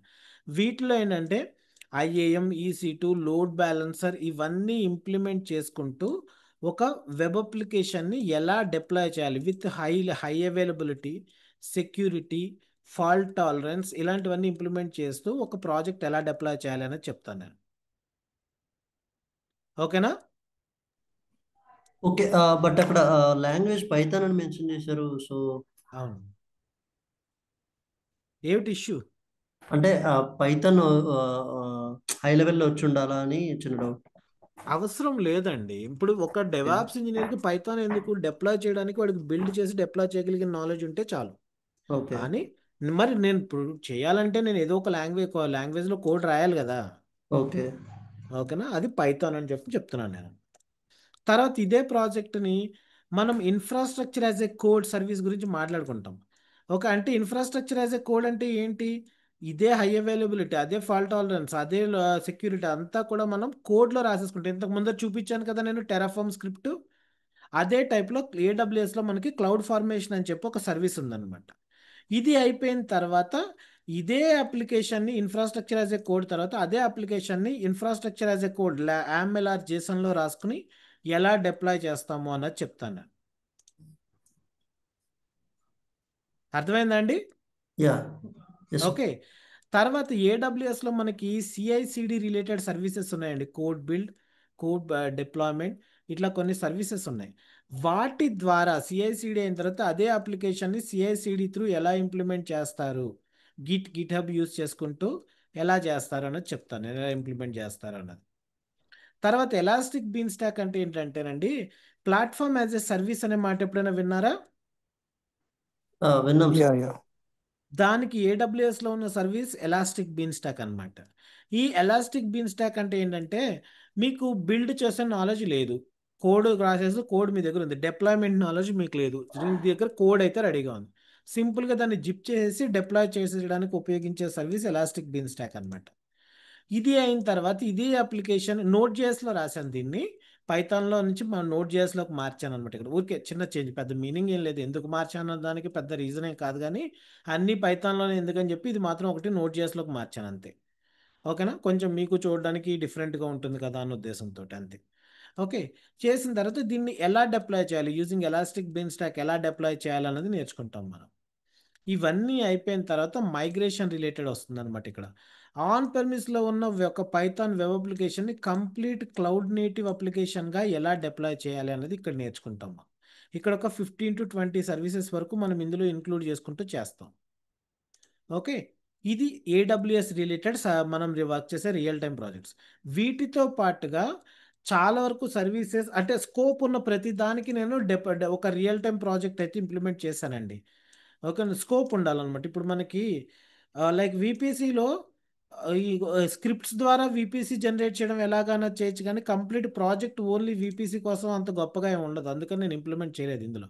క్లౌడ్ వాచ్లో రియల్ టైం ప్రాజెక్ట్ ఏం చేయలేము, ఇదేంటి main logs and metrics related graphics generate చేయడం దానికోసం మెయిన్ ఇదంతా.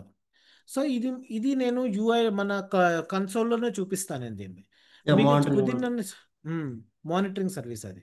ఓకే, మిగిలిన వాటిలో కుదిరినన్ని సర్వీసెస్కి నేను రియల్ టైంలో కంప్లీట్గా ఎగ్జాంపుల్ ఇస్తూనే చూపిస్తాను మీకు నేను. ఓకే, అదేవిధంగా డెవాప్స్లో కూడా మీకు 5 రియల్ టైం ప్రాజెక్ట్స్ ఉంటాయి. జెంకిన్స్ యూస్ చేయడం, యాన్సిబుల్, డాకర్, కుబర్నెటిస్, ప్రతి దాని మీద మీకు ప్రాజెక్ట్స్ అనేవి ఉంటాయి. ఓకే. ఓకేనండి.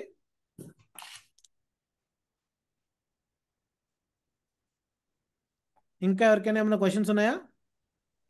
డొమైన్ ఆర్ జాబ్ రోల్స్ అంటే ఎలా ఉంటుందండి? ఇప్పుడు ఏడబ్ల్యూఎస్ డెవాప్స్ ఇంజనీర్ అని ఉంటుంది, ఏడబ్ల్యూఎస్ అడ్మిన్ అని ఉంటుంది, ఇంకా అలాంటివి ఏముంటాయి నార్మల్గా? సొల్యూషన్ ఆర్కిటెక్ట్ ఉంటుంది, సిసాప్స్ ఇంజనీర్ ఉంటుంది, క్లౌడ్ ఇంజనీర్ ఉంటుంది, ఇట్లా ఓకే, రకరకాలు ఉంటాయి. అంటే దానికి కావాల్సిన టెరాఫామ్ ఇలాంటి ఏంటి ఉంటాయో అవన్నీ సబ్ డివైడ్ చేసుకొని దానిపైన వర్క్ చేసుకోవడం అంతే కదా? ఇప్పుడు కాదు అడ్మిన్ కాదు, అంటే మీ అన్ని క్వశ్చన్ రోల్స్ మళ్ళీ వస్తుందా? అడగండి. అడ్మిన్ అంటే మెయిన్ ఏమొస్తుందంటేనండి, అడ్మినిస్ట్రేషన్ యాక్టివిటీస్ అంటే మెయిన్ మనకి ఒక ప్రాజెక్ట్లో కొన్ని వందల మంది వర్క్ చేస్తూ ఉంటారండి. యా ఓకే ఓకే, ఎవరెవరు ఎలా వర్క్ చేయాలి, ఇప్పుడు ఏడబ్ల్యూఎస్ మీద వర్క్ చేసే వాళ్ళు అందరూ కూడా ఇలా ఏడబ్ల్యూఎస్ ఎన్వైరన్మెంట్లోకి లాగిన్ అయ్యి వర్క్ చేసుకోరు. ఓకే ఓకే ఓకే, ఇప్పుడు నేను ఒక డెవలపర్ అనుకోండి, నాకు అసలు కన్సోల్తో పనే లేదు, ఓకే ఇలా ఏడబ్ల్యూఎస్ మేనేజ్మెంట్లోకి లాగిన్ అయ్యి పని చేసుకోవాల్సిన అవసరం లేదు, నా పని ఏంటి కోడ్ రాసుకోవడం. యా కోడ్ కోడ్ రాసుకోవడం రాసుకుంటున్నప్పుడు అంతే. ఇక్కడ ఉన్న సర్వీసెస్ వాడుకుంటూ ఉంటాను నేను. ఇక ఇవి గిటాబ్. వాడుకుంటున్నాను అనుకోండి, ఇవి వాడుకోవడానికి నాకు పర్మిషన్స్ ఉండాలి. ఆ ఓకే, పర్మిషన్స్ ఎలా ఇవ్వాలి అనేది అడ్మిన్. అడ్మినిస్ట్రేటర్ చూస్తాడు. Okay okay. అర్థమైందా? ఇలా రకరకాలు ఉంటాయి. సో బేసిక్గా అది నేను చెప్పినట్టు డిబి అడ్మిన్ నేను నార్మల్గా. ఇప్పుడు ఉమ్, ఏడబ్ల్యూఎస్కి వస్తే ఉమ్. మళ్ళీ అడ్మిన్ పొజిషన్లో అంటే ఇవన్నీ పర్మిషన్స్ మేము ఇవ్వడానికి కుదురుతుంది అంతే కదా? అంతే. ఓకే. ఇప్పుడు మీరు డిబిఏ అయినా మీరు ఏం చేస్తారు, డెవలపర్ని నేను, నాకేం కావాలి, నేను కోడ్లో మీకు థ్రెడ్ యాక్సెస్. ఆపరేషన్స్ చేయాలి అనుకోండి, అవునవును. అంతవరకే ఇస్తారు అంతే తప్ప మీ డేటాబేస్ ఆర్కిటెక్చర్ నేను చేంజ్ చేయడానికి పర్మిషన్ లేదు ఉంటుందా? లేదు, యా లేదు అసలు లేదు. ముట్టుకోనేవారు మీరు నన్ను. అవునవును. ఓకే, నేను ఏం చేయొచ్చు మహా అయితే ఆ డేటాబేస్ కనెక్ట్ అవుతా. కొన్నిసార్లు మనకు క్రడ్లో డీ కూడా ఇవ్వరు మీరు, అవును అవును. అంతే. సో దీంట్లో అంటే ఇది బెస్ట్ వన్ అంటే నార్మల్గా డెవాప్స్ ఇంజనీర్ ఆర్ అడ్మిన్, లేకపోతే సొల్యూషన్ ఆర్కిటెక్చర్, సిసాప్స్ ఏది బాగుంటుంది నార్మల్గా? డెవాప్స్ బాగానే ఉంటుందండి, సొల్యూషన్ ఆర్కిటెక్ట్ కూడా బాగానే ఉంటుంది మీకు. Okay okay. ఏదైనా ఇప్పుడు ఇంకొకటి ప్రాబ్లం అయిపోయిందండి, ఏదైనా కూడా ఇప్పుడు మన ఇండియన్ కల్చర్లో ఎక్కువ ఉందా, వేరే వెస్ట్రన్ కంట్రీస్లో వాళ్ళ రెజ్యూమేస్ చూస్తుంటే ఇంకా పిచ్చెక్కుతుందిలేండి. ఓకే. ఏంటంటే డెవాప్స్ ఇంజనీర్ అనేంత మాత్రాన మీరు EC2 నేర్చుకోక్కర్లేదు, VPC నేర్చుకోక్కర్లేదు అని ఏం లేదు. అందరికీ అవి అందరూ ఎక్స్పెక్ట్ చేస్తున్నారు జేడీస్లో చూస్తుంటే. యా యా ఈవెన్ అన్ని చాలా సర్వీసెస్ అడిగేస్తున్నారు ఇప్పుడు. ఇంకా అవును. ఇండియాలో అలా ఉంది. ఇంకా యూఎస్లోను మీరు ఎక్కడైనా ఉన్నారంటే ఇంకా దారుణం అది. మొన్న ఒక అమ్మాయిది రెజ్యూమే చూసాను. ఆ అమ్మాయికి ఏమో మొన్ననే మన దగ్గర నేర్చుకుంది. రెజ్యూమే చూస్తే 10 years ఎక్స్పీరియన్స్ పెట్టించాడు వాళ్ళ కన్సల్టెన్సీ వాడు. యా ఫారెన్ లో అంతే ఆ కదా. అమ్మాయి 10 years ఎక్స్పీరియన్స్ పెట్టింది. నేనే చేయలేదు. AWS professional solutions architect, Azure professional solutions architect, GCP professional solutions architect certifications completed అని పెట్టించేశాడు. అమీర్పేట ఉంది కదా. అంతే. అది చాలా పెద్ద ఫ్రాడ్. మరి ఏం చేయలేరు అంతే. Okay okay. అలా ఉంటే గానీ పాపం వాళ్ళకి అక్కడ కాల్స్ రావట. పెద్ద ప్రాబ్లం ఏంటంటే వాళ్ళకి అలా ఉంటే గానీ రావు. యా యా పాపం వాళ్ళకి ఈవిడేమో మినిమం ఎక్స్పీరియన్స్ భయపడుతోంది. పెట్టాలి. ఈవిడికి మళ్ళీ ఏమంటే ఒక గంట టైం ఇవ్వండి నాకు డైలీ అని చెప్పి అడుగుతుంది. ఇంకా సరే కూర్చుని కొంత కుదిరినంత చెప్పాను. ఇంకా కొన్ని చోట్ల నాకు కుదరినప్పుడు నాకు కుదరట్లేదండి టైం అని చెప్పేశాను. అట్లా ఉంటాయి. ఇండియాలో కూడా చాలా వరకు వచ్చింది ఆ కల్చర్. కొన్ని జేడీస్లో నేను చూస్తున్నా. ఈవెన్ డెవాప్స్ ఇంజనీర్ని అంటే డెవాప్స్ ఇంజనీర్ని మెయిన్ లాంగ్వేజెస్ గురించి ఎందుకు అడుగుతారంటే ఇప్పుడు బిల్డ్ చేస్తారండి మీరు. బిల్డ్ చేసినప్పుడు ఎర్రర్ వస్తుంది.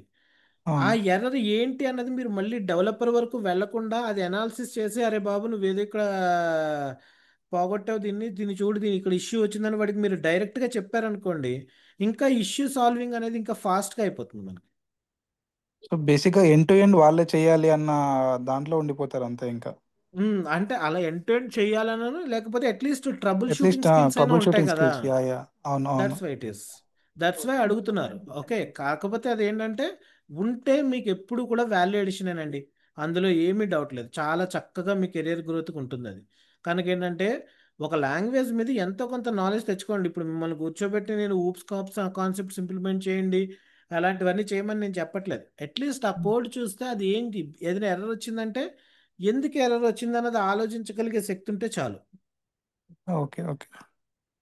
నార్మల్గా జాబ్ అంటే ఆఫ్టర్ ట్రైనింగ్ జాబ్ సెర్చ్ చేసుకోవాలి అంటే AWS అడ్మిన్ అని టైప్ చేయడమా లేదా సిసాప్స్ అని టైప్ చేయడమా ఎలా అంటే అది నేర్చుకున్న ఇంకా దాన్ని మీ బట్టి. ఇంట్రెస్ట్ మీద ఓకే. ఆధారపడి ఉంటుందండి. మీరు నేర్చుకున్న దేని మీద దాన్ని ఎక్కువ బట్టి. కాన్సన్ట్రేట్ చేస్తారు అన్న దాన్ని బట్టి అట్లా అట్లా ముందుకెళ్ళండి. Okay okay got it. So services depends on services మనమే నేర్చుకుంటే జాబ్ ప్రొఫైల్కి ఏం సెట్ అవుతుందో దాన్ని బట్టి మనం ప్రిపేర్ అయ్యి రెజ్యూమ్ బిల్డ్ చేసుకొని ఇంటర్వ్యూస్ అటెండ్ అవ్వడం అంతే ఇంకా. కరెక్ట్. కరెక్ట్. Okay okay. కాకపోతే ఏంటంటే ఒకటి చూడండి మీరు ఇప్పుడు సొల్యూషన్ ఆర్కిటెక్ట్ అయినా సరే నాకు జెంకిన్స్ మీద నాలెడ్జ్ ఉందని చెప్పాల్సిందే. ఓకే. ఓకే. నాకు డాకర్ మీద నాలెడ్జ్ ఉందని చెప్పాల్సిందే. ఇదంతా బేసిక్స్ అంతే కదా, డాకర్ ఆ, జెన్కిన్స్ గిటాబ్ అవన్నీ ఇవన్నీ నాలెడ్జ్ బేసిక్స్ ఉందని ఇంకా నాలెడ్జ్ చెప్పాల్సిందే. ఈ రోజున చెప్పాల్సిందే. జేడీస్లో పెట్టేస్తున్నారు. అంటే దరిద్రం ఏమొచ్చిందంటే మొన్న మా వాడిని అడిగాను మా పాత కంపెనీలో ఎందుకు ఇన్ని పెడుతున్నారంటే 100కి 95 మంది ఫేకే వచ్చేస్తున్నారు. ఇలా పెడితే కనీసం 60% మంది అయినా ఒరిజినల్ వాళ్ళు వస్తారని చెప్పి ఇంత పెడుతున్నాం అంటున్నారు. Okay okay. ఎన్ని రోజులు ఒక కల్చర్ నార్మల్గా ఆన్ ప్రిమిసెస్లోనే మన వేరే స్టోరేజ్ తీసుకొని మనం వర్క్ చేసేది, కానీ ఇప్పుడు అంతా AWS అజూర్ GCPకి వచ్చేసరికి వాళ్ళు బేసిక్స్ ఇవన్నీ అడుగుతున్నారు. అది మనకు వచ్చని పెట్టుకుంటే అయినా బేసిక్స్ ఒకటి అడుగుతున్నారు అంతే ఒకటి ఇంకా. చెప్తానండి నేను ఇవేమి పెద్ద కష్టం కాదు. ఇందాక ఒక ఆయన VPC గురించి అడిగారు మన వాళ్ళు. కాకపోతే VPC చాలా కష్టం అనుకుంటారు కానీ చాలా సింపుల్గా నేర్చుకోవచ్చండి. ఓకే. నేను చెప్తా అవన్నీ కూడా ఎట్లా చేయాలి అన్నది నేను చెప్తా. కొంచెం కాన్సన్ట్రేట్ చేస్తే చాలా ఈజీగా అర్థమైపోతుంది అనమాట. ప్రతిదీ నేర్చుకోండి. మనం ఇక్కడ చెప్తున్న ప్రతి సర్వీస్ని నేర్చుకోండి. ఓకే. తర్వాత మీరు డెవాప్స్ ఇంజనీర్గా వెళ్ళాలనుకున్నా ల్యాండా ముట్టుకోక్కర్లేదు ఇలా ఏమో ఆలోచించకండి. ల్యాండా అన్నీ నేర్చుకోండి. ఎప్పుడోకప్పుడు మీకు ఖచ్చితంగా ఉపయోగపడతాయి అవన్నీ కూడా. బేసిక్ ఇంటర్వ్యూ పర్పస్ అన్న మనకు యూజ్ అవుతాయి నేర్చుకున్నట్లా. క్రిటికల్. 100%. 100%. ముందర కాన్ఫిడెన్స్ బాగా బిల్డ్ అవుతుంది. Yeah yeah okay okay got it. Yeah that's all from my side. చాలా మంది మాట్లాడలేదు. ఇవాళ ఎవరన్నా మాట్లాడాలనుకుంటే మాట్లాడండి. నిన్న కూడా చాలా మంది ఐడియల్గానే ఉన్నారు. ఒక ముగ్గురు నలుగురే లీడ్ తీసుకున్నారు.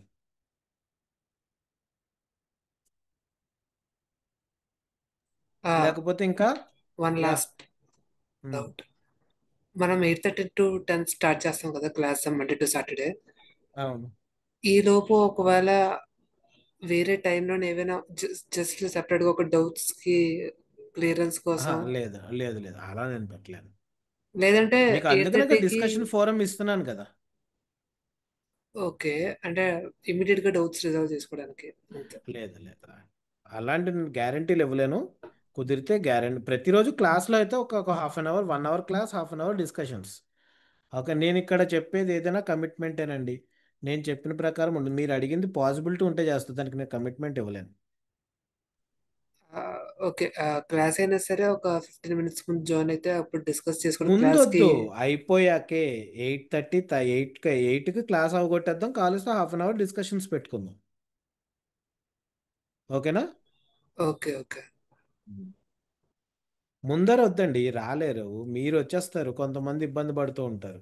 ఏదైనా ఇంపార్టెంట్ పాయింట్స్ మాట్లాడేసుకున్నాం అనుకోండి, తర్వాత వచ్చేసారి నేను మిస్ అయ్యాను అంటారు.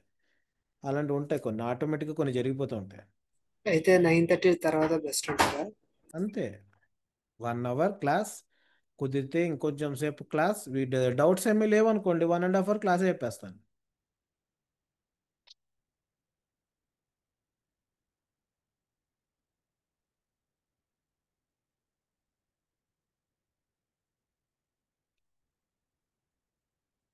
ఓకేనా? Shall we stop? Yeah. Right. Sir thank just you one all. Question. బా. ఇప్పుడు నైట్ 8:30 to 10 కదా. So hmm. ఇఫ్ మధ్యలో ఎప్పుడన్నా మేనేజ్ అవ్వకపోతే మార్నింగ్ కి షిఫ్ట్ అవ్వచ్చా? లైక్ మార్నింగ్ ఏదన్నా ఒక్క బ్యాచ్ వరకు నేను మార్నింగ్ ఆప్షన్ ఇస్తా. ఓకే, మార్నింగ్ కాదు, మీరు ఎప్పుడు షిఫ్ట్ అయినా. ఇప్పుడు ఈ బ్యాచ్లో ఏదైనా ప్రాబ్లం వచ్చి ఫస్ట్ 1 మంత్ లోపల సరిగ్గా క్లాసెస్ అటెండ్ కాలేకపోయారు అనుకోండి, అప్పుడు ఓకే. మీకు ఇంకొక బ్యాచ్ మారడానికి ఒక బ్యాచ్ వరకు ఛాన్స్ ఇస్తారు. మళ్ళీ మళ్ళీ మారడాలు ఉండవు, ఒకటే ఒకటి. బ్యాచ్ కూడా అవసరం లేదండి. ఇప్పుడు ఆహా, నైట్ లేదు లేదు, జరిగితే. అలా ఉండదు, అలా ఉండదు. ఆ ఓకే. మార్నింగ్ క్లాసులు వినడం, ఈవినింగ్ క్లాసులు వినడం అలా ఉండదు. నో అండి. ఏదో ఎలా అంటే ఇప్పుడు నైట్ జరుగుతున్నాయి కదా, ఒకవేళ షిఫ్ట్ అవ్వాలంటే ఓన్లీ మార్నింగే జాయిన్ అవ్వ ఛాన్స్ ఉందా? మార్నింగ్ బ్యాచ్ మనకి ఇంకొక 15 డేస్లో స్టార్ట్ అవుతుంది, 7 to 8:30 ఉంటుంది. ఓకే. మీకు తర్వాత ఏదైనా ప్రాబ్లం వచ్చితే ఒక బ్యాచ్ వరకు నేను మార్నింగ్ ఒక ఆప్షన్ వరకు ఇస్తాను, మళ్ళీ ఓకే. మళ్ళీ ఇవ్వను. Okay.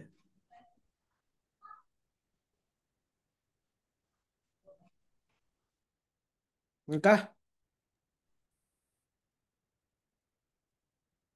Fine, I think all are fine. మీకు ఇంకా ఏమైనా క్వశ్చన్స్ ఉంటే అడిగండి, ఇవాళ లాస్ట్ డేమో, మళ్ళీ లేదు. ఓకే, రైట్ అండి. ఫీజు వచ్చి 11,000. మీ అందరికీ కూడా వాట్సాప్ కమ్యూనిటీలో పేమెంట్ లింక్ పంపిస్తాను. పేమెంట్ చేసేసి నాకు స్క్రీన్ షాట్ ఫార్వర్డ్ చేయండి. నేను మిమ్మల్ని అందరినీ, ఎవరైతే పేమెంట్ చేస్తారో వాళ్ళందరినీ సెపరేట్ గ్రూప్లో యాడ్ చేస్తాను. తర్వాత సండే మీ అందరికీ కూడా ఇంట్రొడక్షన్ క్లాస్ ఉంటుంది. ఎవరైతే పేమెంట్ చేశారో వాళ్ళందరికీ కూడా మండే నుంచి రెగ్యులర్ క్లాసెస్ స్టార్ట్ అవుతాయి. దట్స్ ఆల్ ఫర్ టుడే అండి. బాయ్.